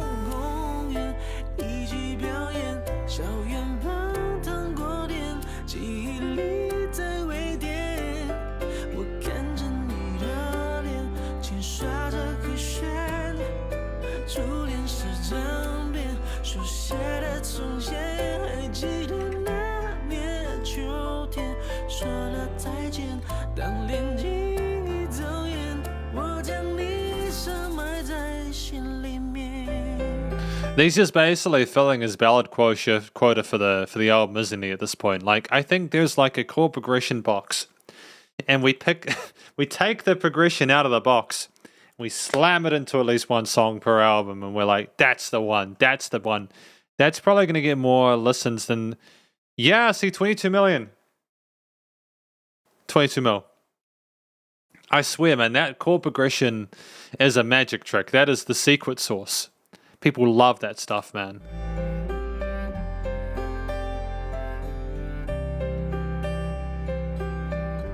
It's a lot more careful than the other ones on this album. A lot more slow.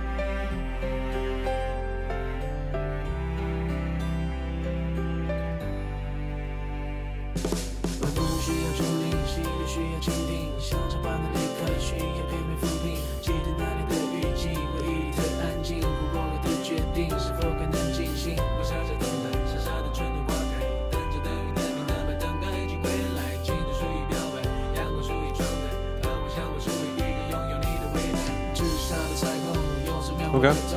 Alright, I wasn't expecting a rapping section.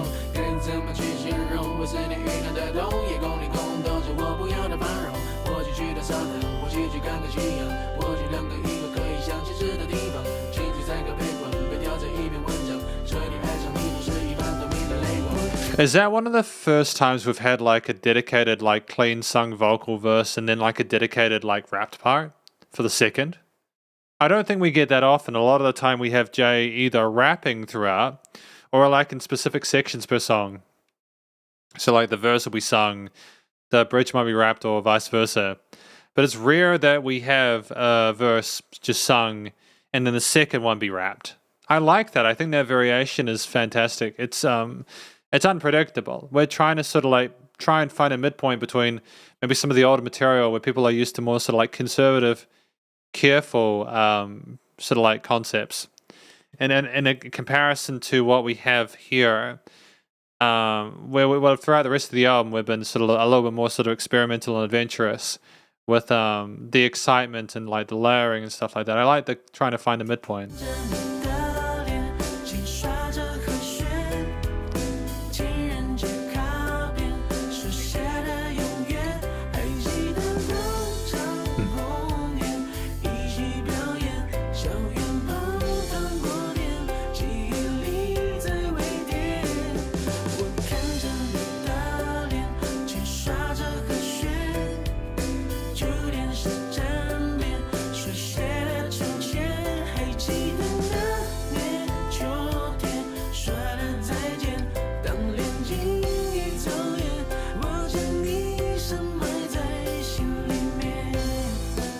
Nice. Good job. Good job.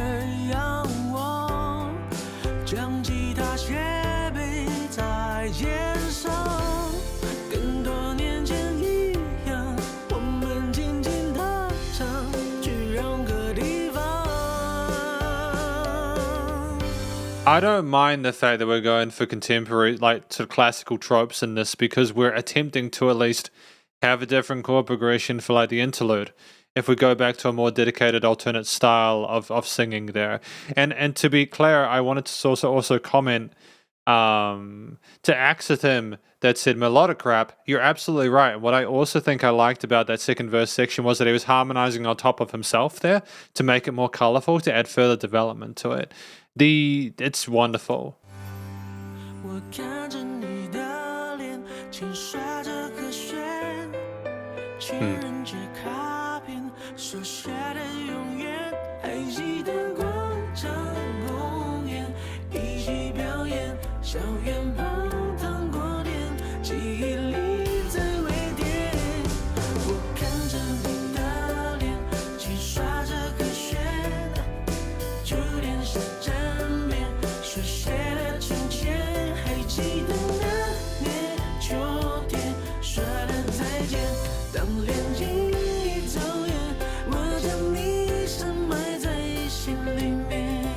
I'm surprised we had this late into the album.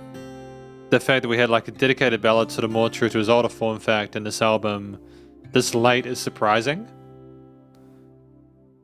Part of me at this point thinks that Jay is sort of putting a song like this, which is like an absolute dedicated, like that's a hit for him, a song like this, with his sort of more sort of older styling, kind of the way he used to write stuff in his earlier parts of his career.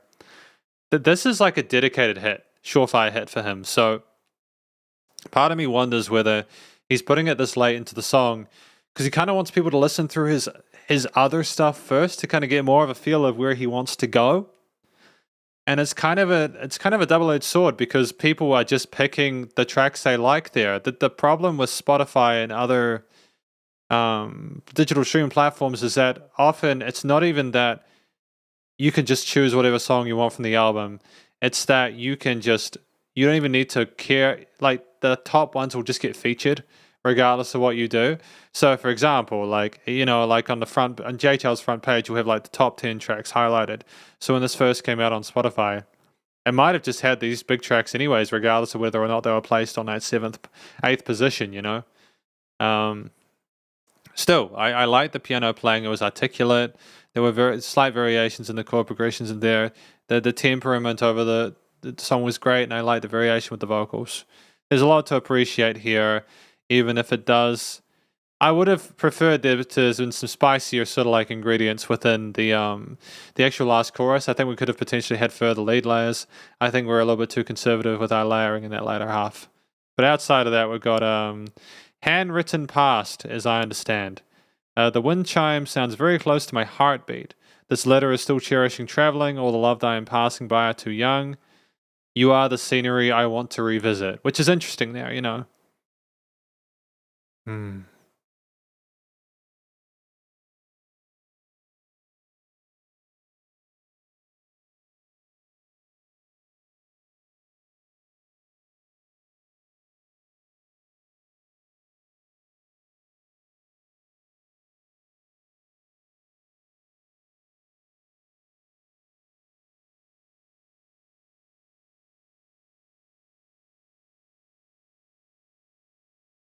Marianne Liang, you're here for we've got another 4 tracks after this. We're not doing too badly for time, I don't think. No, we're doing okay for time. Hi, Spider-Hands. I'm Spider-Hands. What am I doing? Hi, Marianne Liang. Welcome to the live stream. Sorry, dude. Like, I don't know what's going on. It's that time of the day. Happy Saturday, everyone, or happy Friday, depending on where you are. Happy weekend. Just having a read through the lyrics here. Trying to figure out what the song is about. So it's looking back at the olden days, kind of like figuring stuff out and kind of getting the hang of. It's looking back at his childhood, the history they used to have. Yeah. So basically, it's about a love, like a forbidden love that they used to have, like this connection, and he's kind of had to set that away into like a part of his heart and keep that memory dear. He's feeling nostalgic for that person. Handwritten past with the Valentine's Day. I think there is a feeling of having loved that person there and that care and attention for them. We've had a lot of tracks from Jay Chou like this though, so I wonder. I do wonder if how many of these are genuine. Like, how often does Jay Chou actually write a song like this, and it is actually about someone he used to know? Because there'd be a lot of childhood sweethearts if each of these songs was for a unique person. Do you know what I mean? Let's have a look at the chat though. Next is the main track according to Ji Xing Wang. Good to know. Apparently Eli is also thinking it's the best. The next song is the best on the album. So we'll get to that right in a moment. And who do we have here? Hang on. Let me just fix this up. We got... What am I doing? I'm breaking YouTube. Who's this? No, not copy that. Thank you. Ding Lu Yang, welcome to the live stream. Happy 520 to you too. Yeah, what's the next track? It's Extra Large Shoes. Yeah, Jacob mentioned liking that earlier as well. Apparently people are pretty hyped for it. So we're going to listen to Extra Large Shoes now. Let's go.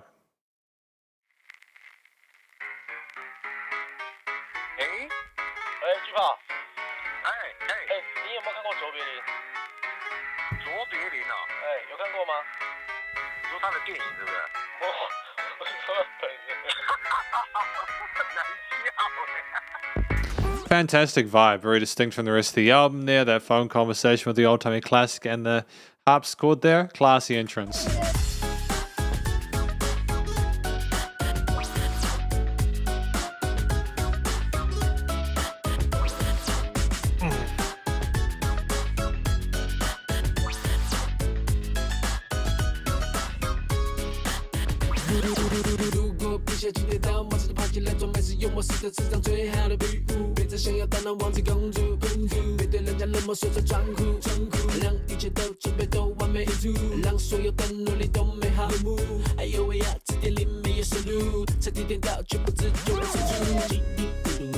I don't want to interrupt.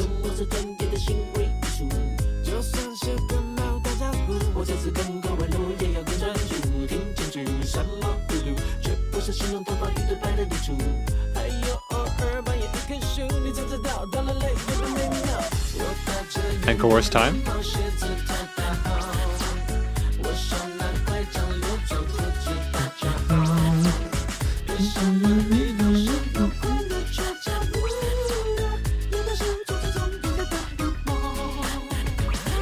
Where do I even begin with this? Like, the vocal performance is charismatic and peppy and really engaging. The harpsichord mixed with the really catchy sort of anthemic kind of drum beat there, the bass line. Like a catchy melodic hook line there. And the variation between like the rapping parts were phenomenal. The falsetto as well in that chorus section there. We go up to the high voice and kind of... This is definitely a track that I think was a labor of love for Jay Chou. I can understand the Chaplin infusion there, eh?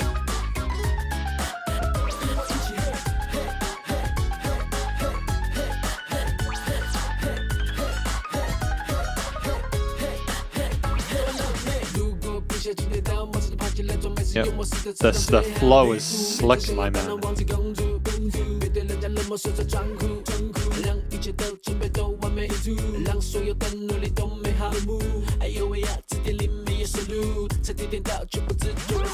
I like the call and responses between the center field and the sides as well. It's just easy manipulation of dynamic range, and it's very engaging. There's no filler here. We're back to form.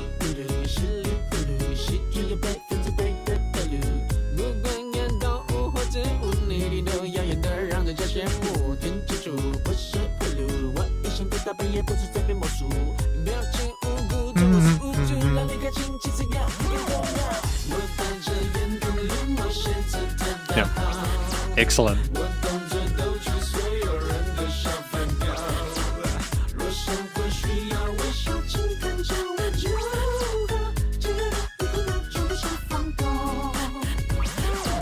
I mean, like, what can you even say about it at this point, man? It's a solid. It's a solid single. It kind of surprises me that they left the single that's related to the artwork this late into the album. I wasn't expecting that. Great honky tonk music though.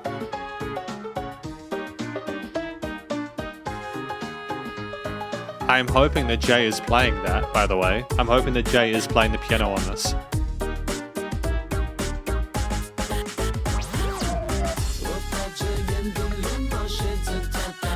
How are we gonna finish though?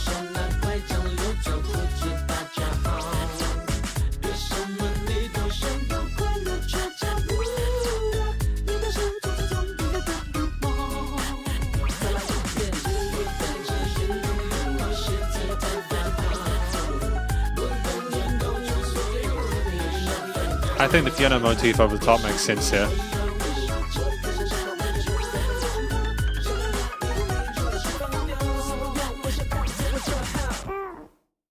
What's that last part? What was that? Okay, no, I'm happy with how it ended there. I was concerned that we were going to copy and paste. But I think having the piano motif that was instantiated there, like in the beginning, with the kind of rapped parts, with the falsetto over top there, just a lot of different elements there working together to form a bigger finish than I was expecting, and I'm really stoked with that. I think that it was charismatic, enjoyable to listen to, and I can kind of understand and imagine the old-timey kind of Charlie Chaplin kind of thing going on there. I can definitely hear it, man. Definitely can hear it. Let's continue, though. So this is Ju Pao, Hello, and Jay. Yuge Gun.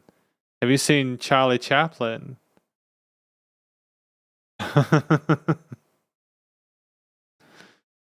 you seen, in person? Damn, man. And, oh, that's the joke, is it? Because, like, they're old or something like that? Is that it? Because they were old enough to know Charlie Chaplin? Okay. Okay, I see.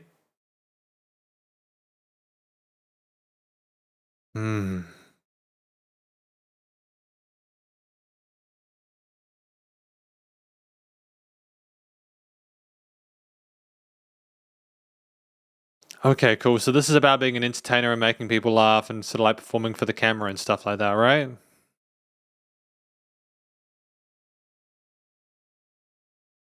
Okay. I get it.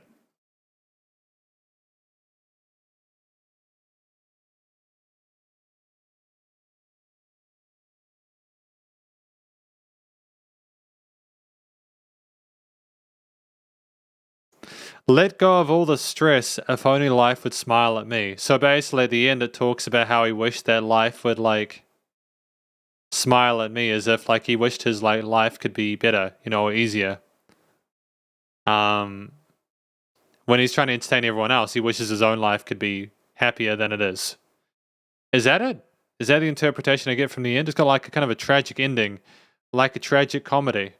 But I think it was a phenomenal. I'm going to give that a like. I do like that. I can understand why people think it's like one of the best tracks off the album for sure. For sure.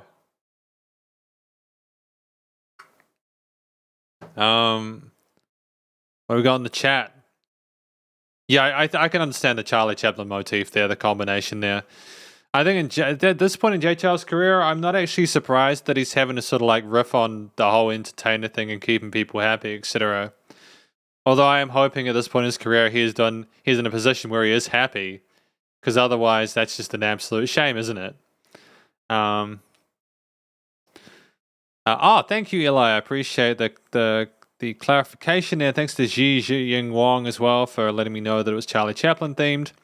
Axitim says, somehow I still think Jay Chou is one of the best rapper of all time in Chinese music. Yeah, I would say that out of the musicians I've heard from that part of the world, he's definitely up there in regards to his rapping ability for sure.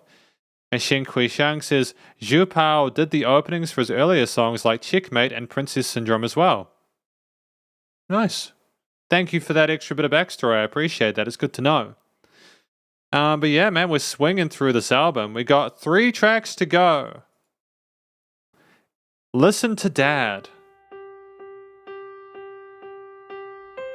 你听爸爸的话，说我不是可卡东西，送给你的花不配放在你家花瓶里。他要我越走越远越好，不要在一起那最好。当我听妈妈的话，要我不能轻易放弃，还喜欢的话，让我再去为你求求你。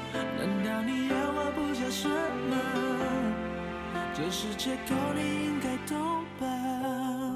I mean, aside from the fact that it's jarring going from like a ballad to the Charlie Chaplin song to another ballad, it's still a lovely song to listen to on its own merit.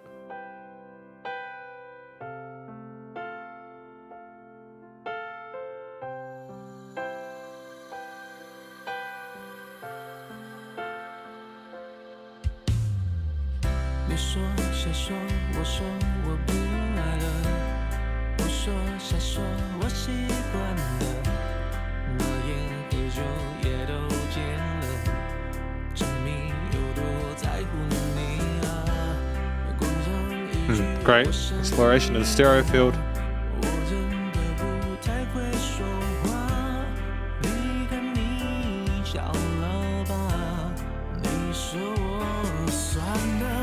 That unexpected chord there, transition, dope.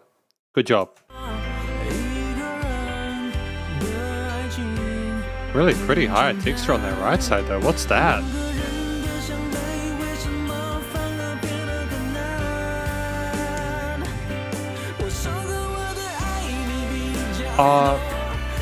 Okay.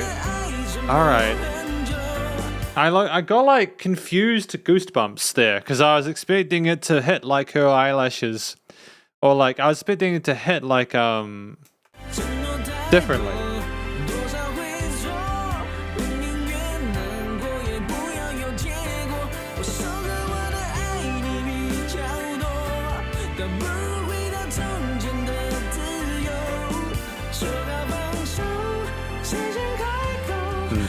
Okay, cool. I mean, it's nicely rounded out and resolved there melodically. I mean, like that little sort of buzz or snare fill was nice, and like we've got a great combination of guitars, piano, and everything else. It's a Jay Chou song that we know and love, you know?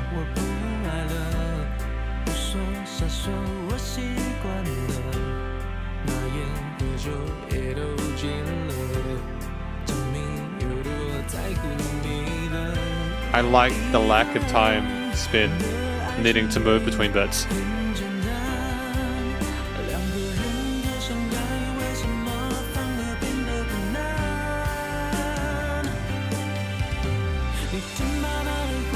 Okay. Alright.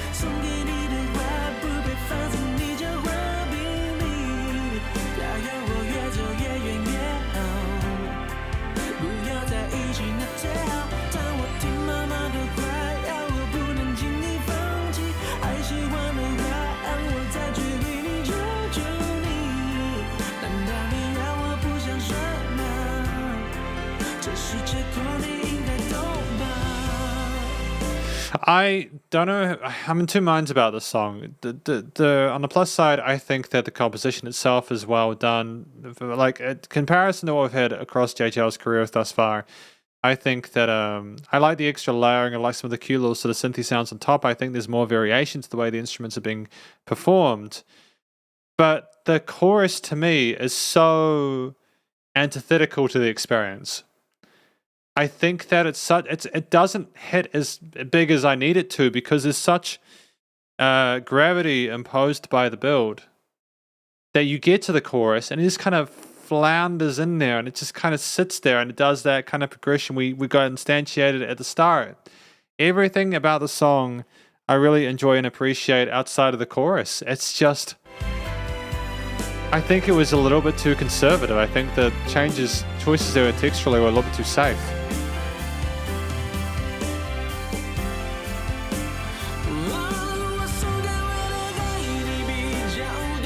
He's singing well. Great exploration of his pipes.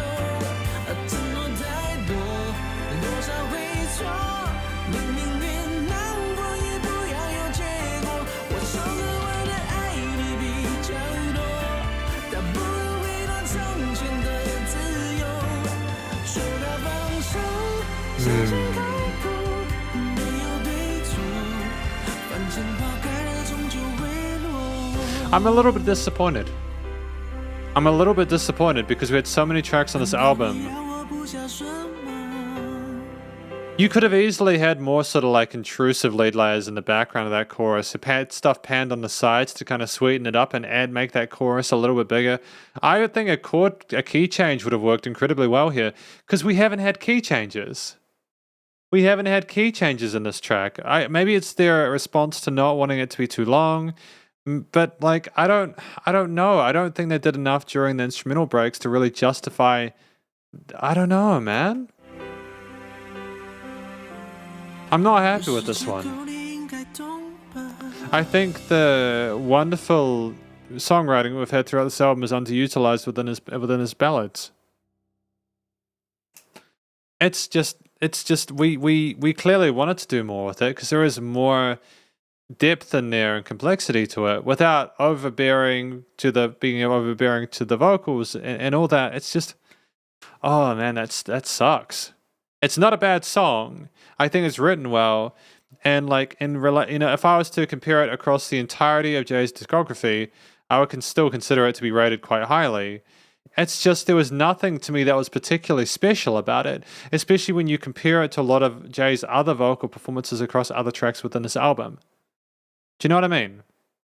Like, I think that track number 3 was a whole lot more sincere and wonderful sounding, just with the variation of like the head and chest voice and falsettos and little rap bits and stuff like that. I think that there was more to that I appreciated here. I'm not sure. I mean, Axitum says it's supposed to be the pair song to listen to Mom. If that's the case, that's cool. So like there's like an actual direct relation there, a correlation, and there's a purpose for that. I just, outside of that though, I don't really, I mean, I'm glad they're closing the loop, but I'm still a little bit disappointed with that. I think they could have done more with it there from an instrumental composition perspective. You listen to your father. That's another good thing. Yeah, you could have put.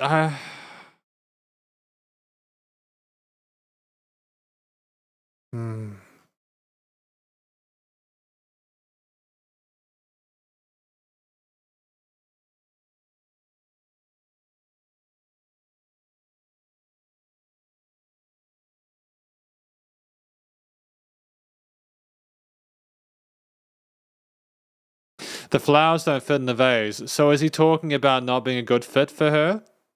You know, like, is he saying, "Hey, I want to be your boyfriend," and your father says that I'm not a good fit for you, but do you also consider that to be the case? That I wouldn't be a good partner or a good boyfriend? You know, I really wish they just had English in one section, but they needed to have it another way, I suppose. The flowers are in bloom anyways, will eventually fall. Do you expect me to unfilial? That's an excuse. So I think she's expecting him to cheat on her, which is, he's saying, is besides the point because I still want to have something to do with you. So then it's just a sort of twinge of insecurity there, I suppose, on her part, kind of not being happy with that. The story is fine. I think as well, what I've got to remember is that there are a lot of Jay Chou fans who like their earlier stuff, you know. And it's also a good point. Like, if I go to the chat, Lose or Win says song lyrics in Chinese song is very, very important in Western songs. Yeah, and it's also probably rough for you guys because I don't always get the correct words, and so you're like, dang it, he's not understanding the song correctly. And I'm sorry about that. I would love to be able to hear. I'd love to be able to hear the song correctly. You have no idea how much I would love to just be able to like look at it and go, processing the lyrics. Oh, it's perfect translation. I'd love to be able to do that. I genuinely would.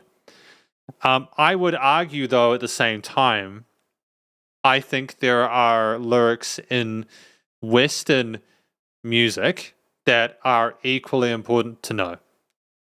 I think that there are songs with phenomenal lyrics that are like poetry, and it's in their own right. I'm not trying to compare. It's not about that.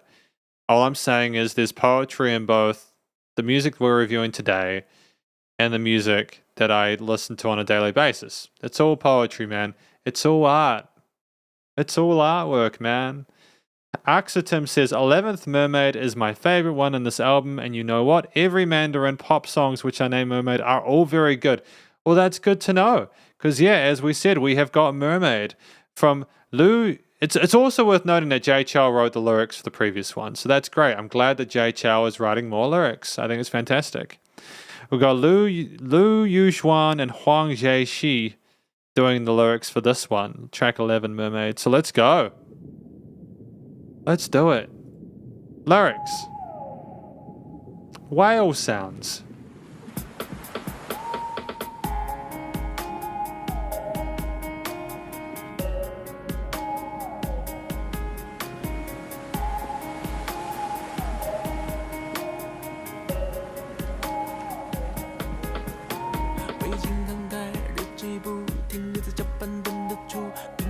I think using the whale songs, I'm trying not to interrupt in the middle of verses, but I think the whale songs there are great. It's a nice kind of unusual texture that brings it back to the center and ties it all together.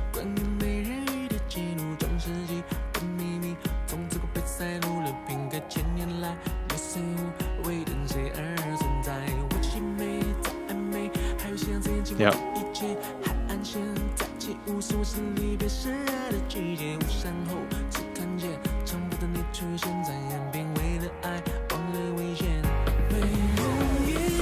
Yep, fantastic development there.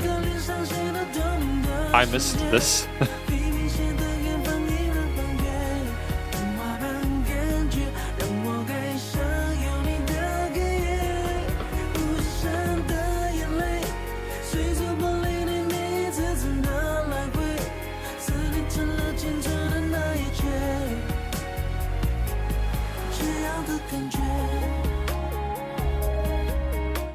I think the use of those kind of like really kind of like smooth portamentoed synth choices there, the ocean sounds and the whale sounds in the verse sections are wonderful. The elements, it's a very soothing track to listen to as well, which kind of reminds you of being on a beach and seeing a beautiful mermaid. It's connected, and there's just that flow into the bridge or the chorus section, just that extra oomph is what I was missing in some of the other tracks there that I think is to be appreciated. Interesting. Yeah.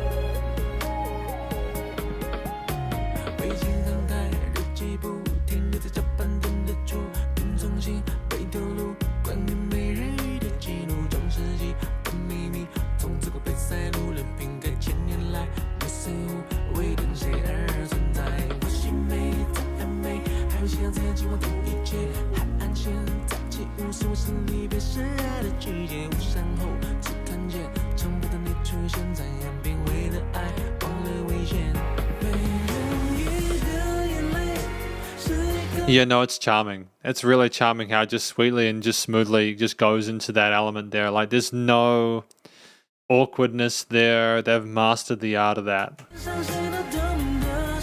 The R&B soul vibes are in here deep.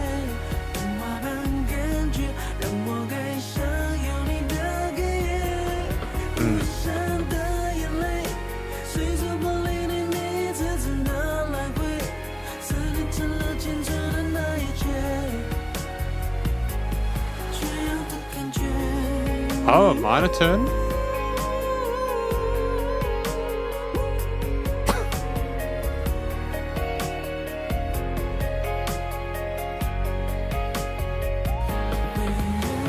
Are we bringing in some Reese's or Moogs or something like that? The Moog synths there with the woo! The phenomenal delayed reverb kind of falsetto part, kind of like a whale song responding to the ocean. Man. I'm happier with this one. I think it's a little bit more sophisticated than some of the ballads we've had earlier. Yeah, I think there's just more compositional sophistication here. I think there's a better balance of different elements, both digital, sort of synthetic or acoustic.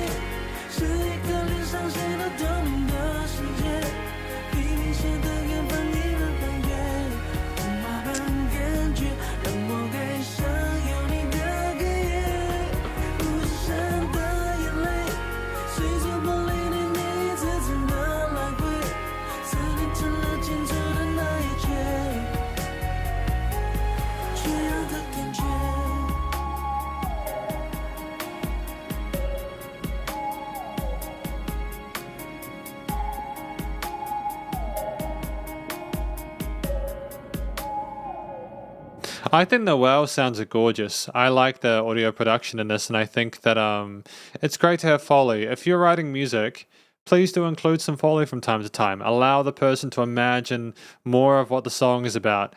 I think to the extent that like this opens it up to an audience of people who don't understand language to kind of imagine what it's about. Like I hear the story, I hear the title, I hear the whale sounds, I hear the music. I can kind of put one and one and one together, you know? The additional layer at the last part called.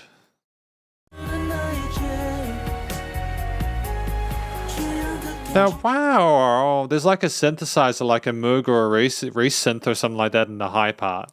And I think that's a beautiful higher layer there, you know. There are strings as well as basses and key parts as well that are traditional sort of like points for him. Oh, as well as some other kind of ghostly sort of pad plucks there. Like at the echo radar, you know. And then we got the water. The water. Excellent. Excellent. Excellent. I want to quickly go to the chat because I want to just like confirm something really quickly. We've got, who is this lovely individual here?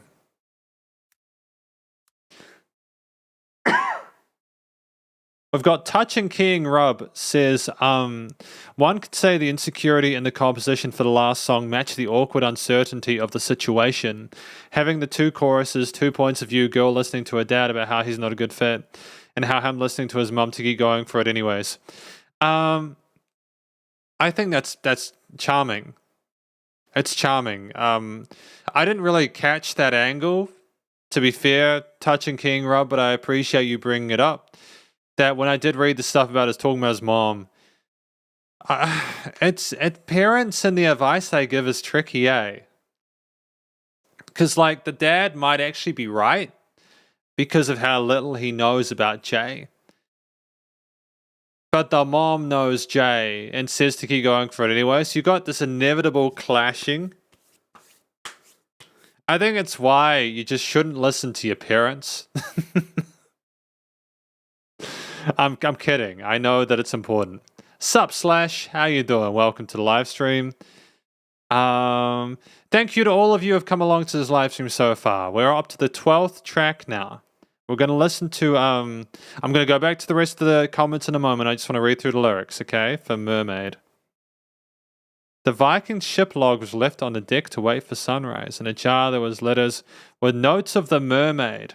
The secrets from the Middle Ages have been sealed away ever since. It seems that you exist only to wait for... Oh, okay. Ah, for love you ignore all dangers. So it's the tears of the mermaid trying to find love. Or the mermaid trying to find love and there being tears. Oh.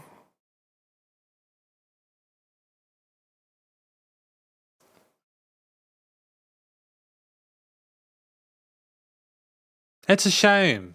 It sounds incredibly sad. The mermaid sounds like they're stuck in that place, unable to go anywhere, you know, the Viking ship, man. You swim back and forth in that glass tank. My yearning for you has become all that remains. It feels stifling. It is a shame. It is a shame that there's that sadness there, that distance between people, longing for the mermaid at night, the mermaid unable to go forward, the forbidden love that can never come to fruition. You know, I can actually feel it in this track. I mean, Jay, to be fair, is not singing in a way where he's super duper selling it. The performance vocally isn't super duper intensely emotional. It's relatively conservative, and especially when I look at all the music I've reviewed and the grand scale of the scale there. So I think he was trying to still appeal to like a wider audience without becoming too sort of like in depth with it. Like it was like more like a fantasy kind of thing, but still, I think he did a tremendous job of vocalizing regardless. I could understand how the story related to the vocals, related to the song. And I think you listen to those echo parts, which Jay says Jay is quite proud of that Sonar Foley sound. Yeah, I think Jay should be proud of that sound because that is a great sound. It is. He made it music, and that's a difficult thing to do, but he nailed it. Not a bad choice to listen to JJ Lin's version of Mermaid next time. So did he do another version of it? Like, did he do a cover? Because if they did a cover, that's something we can maybe have a look at the next fan request live stream next weekend. So the next stream we're going to have is a fan request live stream that is on the 27th of Saturday. If you haven't already, go join the Discord, the SP Discord. Links are on like the YouTube page. I do have all the events scheduled on there. So if you go to the Discord, you'll get prompted via Discord when the live stream is about to start or when it starts. So that's a really good way of keeping in touch with stuff. I'm just not as good at keeping on top of scheduling stuff via YouTube. But Discord, it's just boom, boom, boom, boom. I put all the dates there so you can check them out. So yeah. And Miriam Lang, don't feel bad, man. Like, it's okay. You can watch the stream afterwards. The YouTube live stream will be on YouTube. Also, again, if you join the Discord, again, you'll be able to chat to me and everyone else, and we can have a chat about music, and it'll be cool. So you won't miss another live stream. It'll be okay. You might see it in the next song. Good to know. For the 12th, it's a movie OST, and originally performed by the other singer, Wawa Wei. Compared to the Wawa Wei's version, unfortunately, Jay's the second best version of the song. Damn, that's rough. That's rough. Well, we're going to have to check it out anyways. Slash says this album should also be written by Vincent Fang, and the two of them go well together. I think that Vincent Fang is a phenomenal lyricist. I think that they do an incredible job. I have been following Vincent's work ever since the first album of Jay's, and I think that it's been good that Jay has kept them around.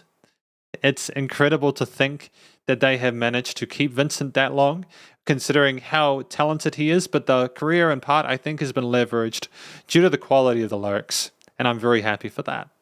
That's not to take anything away from Jay, but as Lose or Win says, the lyrics are very important in this type of music. To be fair, and as in all music, but then not necessarily, because there is music where the lyrics just isn't as important, like in like electronic dance music where there's just like more sort of like for the sake of an ambience, but you don't really think about the lyrics afterwards, you just vibe. But anyways, continuing with the last track of the album today, we have Rhythm of the Rain. Let us continue.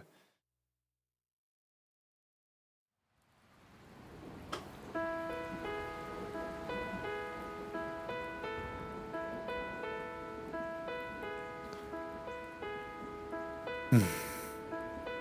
伫立上停留着蜻蜓，玻璃瓶里插满小小森林，青春嫩绿的 He's got a different vocal style here. 白夜中折射的光影 He sounds different.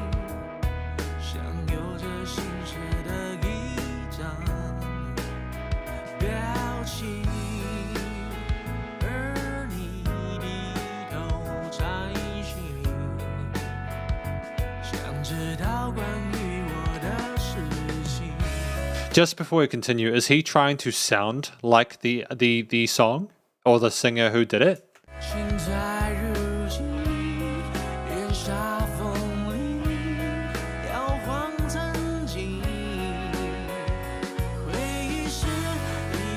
I love the sound of the pianos and guitars though.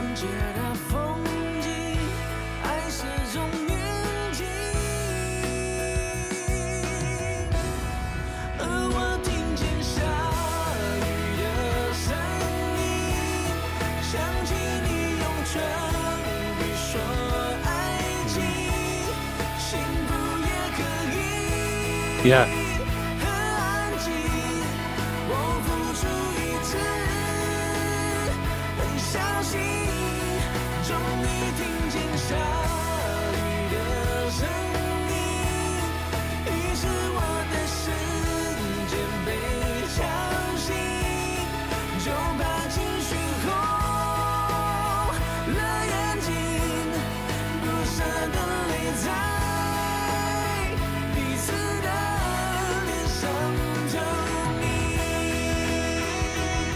I just want to like come in at this point because I am looking at the chat as I listen. Thank you for clarifying. Thank you for clarifying that this is Jay's original. I got confused. That was my bad.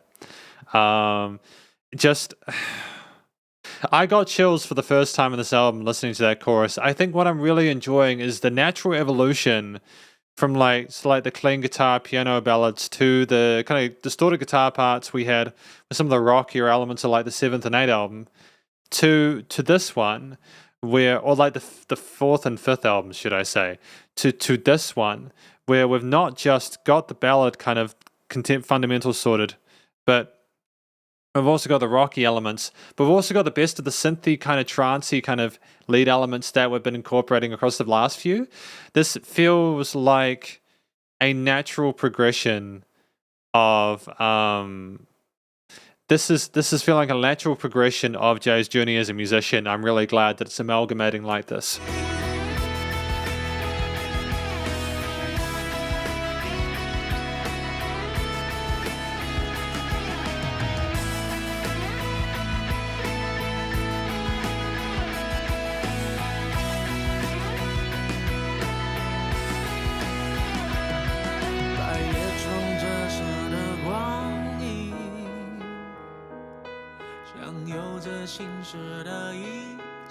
Charming.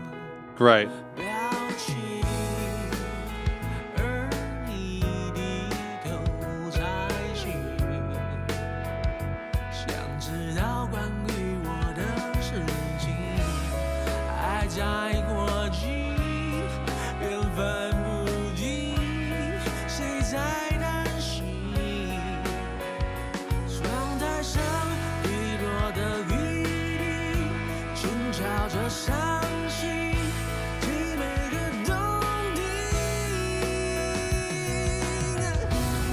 Before we continue, and I'm going to go back a little bit so that we can have that natural crescendo, but just it's great to have dedicated, sort of easy to identify verse, bridge, chorus parts with slightly different ways of phrasing the lines and different vocal melodies, slightly different changes in the textures of the accompaniment to the various parts of the composition there, dynamic range to it, so everything is not the same perceived loudness. I like how things come down, like the rhythm of the rain, that's cool.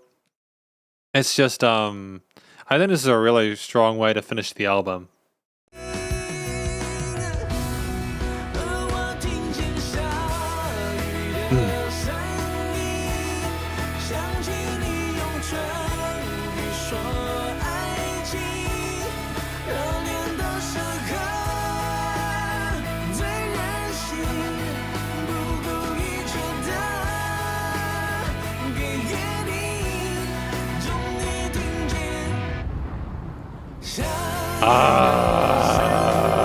He did it.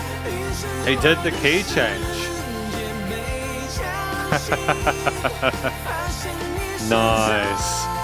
I've been waiting for that.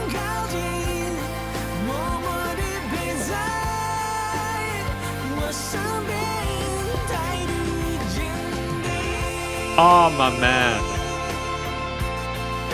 Classy. Classy entrance, exit.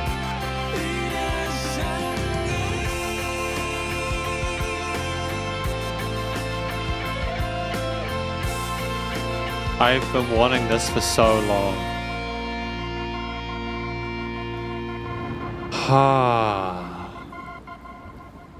Wow.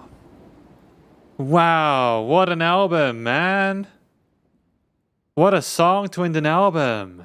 I'm overjoyed. This is why you've got to be careful, like, how much stock you take in people's opinions. Because I remember when I was, like, going through these albums with you guys, there were people that would say, oh, his later albums aren't as good. And it's like, I don't know if that's quite correct. I'm going to go into that in the conclusion, but I just want to, I'm going to talk about, because I think I need to address this. I think a lot of people are unsure if I like the music because I don't have huge reactions. I'm going to talk in the conclusion about how I feel about the album. So don't worry. I will I will definitely give my thoughts, but I just want to have a look through the lyrics for this. And we'll go from there, okay? But I definitely like this one. That was a fantastic track. I'm going to give that a like as well. Awesome. So we got the dragonflies that rest on top of the bamboo, like little forests and glass bottles. That's pretty. Youth is tender, fresh, and very bright. Who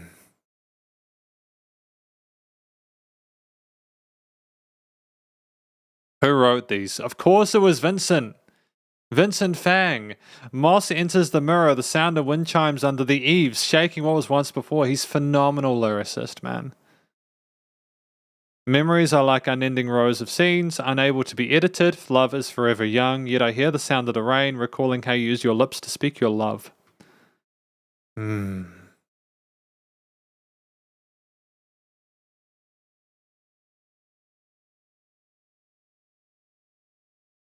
Most stubborn in our passion, should I say. We gave promises without caring about consequences. Thus my world was awakened. I discovered you were always close to me. Currently staying by side, persevering. I'm wondering if this rain reminded Jay about the fact that the person did actually care about them or made them appreciate how they were there for them without them maybe realizing that at the time. The rain is a reminder of what they used to have and that they're still thinking of each other, like a poetic kind of thing, like a symbolism of that the mutual sadness is because of the loss of the love they had maybe, but that they still care about each other. Am I right? Am I wrong? I'm sure you guys will let me know, and I look forward to being helped out with understanding what this track is about. Rhythm of the Rain. We're going to look at the chat. We're going to look at the chat, and then we are going to basically do the whole talky talk thing where I talk about the album. So I think people were figuring out which version was which, and thank you for the clarification on that to everyone who put their stuff forward. Loserwin says, it's so sad that right now Jay has good skill, but throat is not there anymore. I do think it's sad, and part of the reason I think it's sad is because I'm sure that Jay... actually, no, I shouldn't say that. I was about to comment that I'm sure that there was a way that Jay could have focused on his vocal technique, but as I understand it, there was an illness, and there was also the excessive strain of doing so many concerts. So it's a decision. It's just a kind of a crappy series of events. It is sad. I think what we may not be aware of is that some people completely lose their voice. Completely.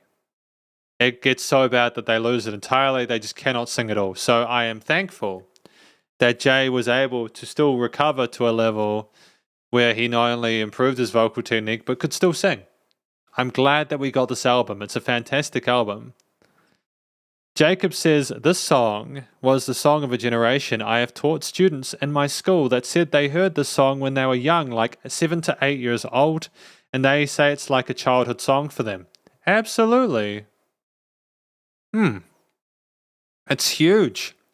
40 million plays is nothing to laugh at. 40 million is a lot of plays, my dudes and dudettes, on Spotify, especially nowadays with the singles economy that we have.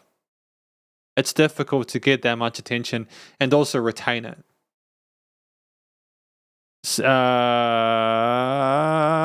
Ding Lu Yang says, since he wrote it for Queen, you might call this a self-cover.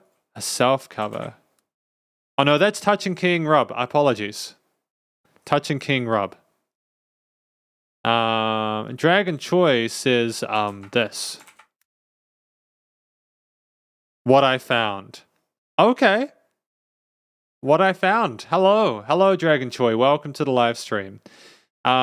Marian Liang says, I saw people complaining that Jay's version got a bit too many elements unnecessarily. I don't think so. I think that what a lot of people are maybe used to is the fact that he underutilizes a lot of the elements within his bag of toys. And what occurs is that Jay kind of just keeps this very simple kind of structures the parts themselves aren't necessarily simple. Like some of the piano parts in this tracks are phenomenally complicated and intricate. I am not saying that it's simple to write it. What I mean is there's a relative sense of minimalism, especially in comparison to the compositional development that we've had throughout this album today, that I think people weren't necessarily comfortable with it within this album. I think maybe to some people listening to this, they may not have heard the other tracks on the album and thought, "Oh wow, this is out of context. Why is Jay suddenly doing this?" When in actuality, Jay has been hinting towards the synthetic electronic elements within this track for a very, very long time. He's been offering it. This is a natural evolution, and I think it's also really important to understand that you can have more and it not be bad. Dude, I am dopamine deficient. I need people to kind of keep me uplifted and interested. You just can't have less nowadays. You need more. 2014 was a shift towards digital streaming services. Ergo, you needed more kind of engaging music, and I think it's well done. You're welcome to disagree. It's all good. We can agree to disagree. That's the beauty of music. Loser One says, "You like the song, I think. You'll know what I mean when you hear the latest album." Yeah, I'm looking forward to hearing the latest album, for better or worse.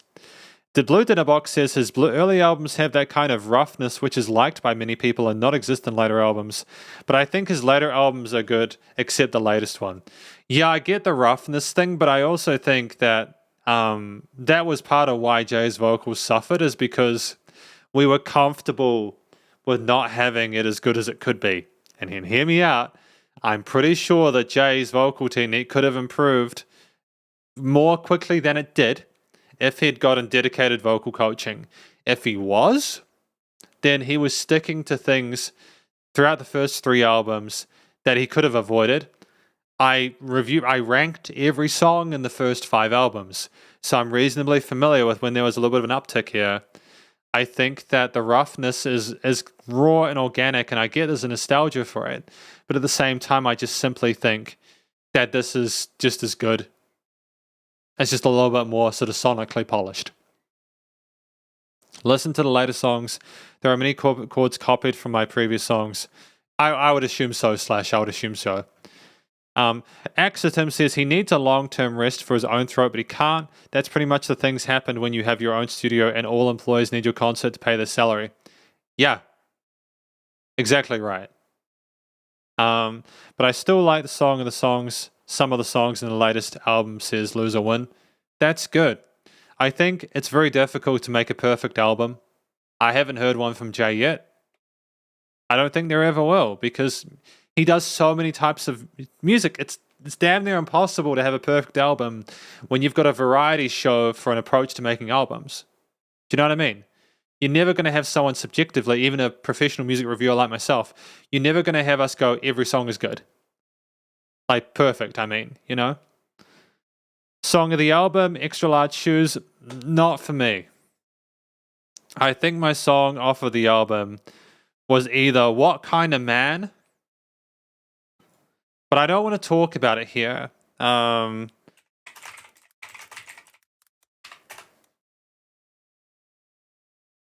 No, I won't talk about that here, although I'm giving it away now. Look, the latest album almost lost all hint of magic, even in the production side. Well, that is a shame. But we're going to do the conclusion, because I want to talk about my favorite song. I've got a lot of stuff going on here. This is the conclusion of my review of this album, Aiyo Not Bad, from Jay Chou. What do I think this album was? I think it was a form of Jay Chou that I haven't experienced yet. I think that there was more of a focus within this album on having more busy compositions, with the exception of a couple of the ballads that basically, a couple of the ballads that were more conservative, I think, trying to appeal to like their fans of his music in his early career. I think that with Jay, his voice here is different because his voice is aged. He's gone through some stuff with his health there. And he's clearly a different singer to how he was when he started out. I personally prefer his vocals now to his very early stuff, I think that there are songs in his mid-range, mid sort of part point of his discography, such as Her Eyelashes and tracks around that period, which saw an absolute tremendous. And I keep forgetting the name of the song. There's a song, my favorite Jay Chou song, the one I ranked highest in the ranking video. I keep forgetting the name there. Clearly, he doesn't have the fullness in his voice that he used to, but his vibrato, his falsetto, his head and chest voice are all good despite that. It's just that his texture is different. I think the stories discussed in here about like mermaids, like mountains, like going and doing like biking, summer, rapping, like what's wrong, trying to figure out relationships, what kind of man am I, handwritten past like Valentine's Day thing, extra large shoes, etc. Rhythm of the Rain. There's all sorts of topics that were discussed here. And I think they were songs that, Vincent Fang as well as Jay Chou wanted to write about, and Jay Chou sung them well. No complaints, really. No complaints at this point with the stories that were told there. I talked about them individually, so I don't need to go too much into them here. So the vocals are sorted. I've talked about the vocals and the stories. The songs in general were relatively short. There weren't any over 5-minute tracks. I think that was really good. I'm thankful for that. We didn't need long songs because it kept the real estate there lesser for Jay to put more in. I think because the songs were typically shorter, and because Jay and everyone involved with the production was trying to put more in, we had this wonderful situation where they just sounded fuller and more mature and more developed. And I just think that was an absolute bonus. We had a wide variety of genres in there, like instruments. Oh, we actually know a wide variety of different styles here, but also a wide variety of different instruments. And, we had like obviously drums, bass, guitar, synths, pianos, keys, strings, like more traditional instruments such as the erhu and such in previous tracks. We had the honky tonk piano, such as in the the extra large shoes part with the like the old timey classic stuff going on there. We picked instruments to suit the aesthetic incredibly well. With the exception, I think, of some of the ballads, which I didn't particularly care for. They were more conservative. It's just they didn't excite me, guys. They just didn't excite me. They're not bad. I just don't get excited by like those more traditional ballads, but I will say that Rhythm of the Rain was a personal favorite of mine, but we're not done yet. We're not at that point yet. There wasn't a note out of place, and I think at this point in Jay's career, you typically can't expect there to be a weird texture or like a poorly done performance there, because it just isn't. They're at a level with their production now, their instrumentalism, where there's no mistakes. They do employ some tried and true chord progressions that, to be honest, are a little bit boring. Like I think it was in like some of the ballads they had the bum bum bum, and I've just heard that so much, and it's like stop it, it's already been done. I know a lot of songs like it. It just doesn't. It seems like they're kind of phoning it in with some of those more sort of traditional chord progressions, but then we had such wonderful ideas like the synthesizers and the plucks and the arps and the bass lines and all the kind of synthetic kind of like EDM elements there that kind of really kind of spiced things up and made it more engaging for me. I think 2014 as well, a few years after the EDM stuff really sort of picked up, I think Jay was trying to sort of like make the most of that as well and capitalize on the more sort of recent trends, which was great because it encouraged Jay to sort of, I suppose, it encouraged Jay to sort of branch out and be more experimental with his tones outside of what we had in previous albums. I think that the themes for the tracks typically matched the lyrics. I think even though Jay's vocals were a little bit more sort of conservative in regards to the expression emotionally, there were also some songs like What Kind of Man, where he was very genuine with his performance and was very down to earth and believable. I think I preferred those tracks more because it gave me more of an insight into Jay as a human being. And I enjoy when I can sort of like get in touch with the artist like that. Whereas with songs like Mermaids, I couldn't relate because it didn't sound like Jay really sort of cared about what he was singing about, if I'm completely honest with you there. Because he was trying to be more conservative with his approach and sort of like blend more with the other textures of the track. And it was a weird sort of combination for me. I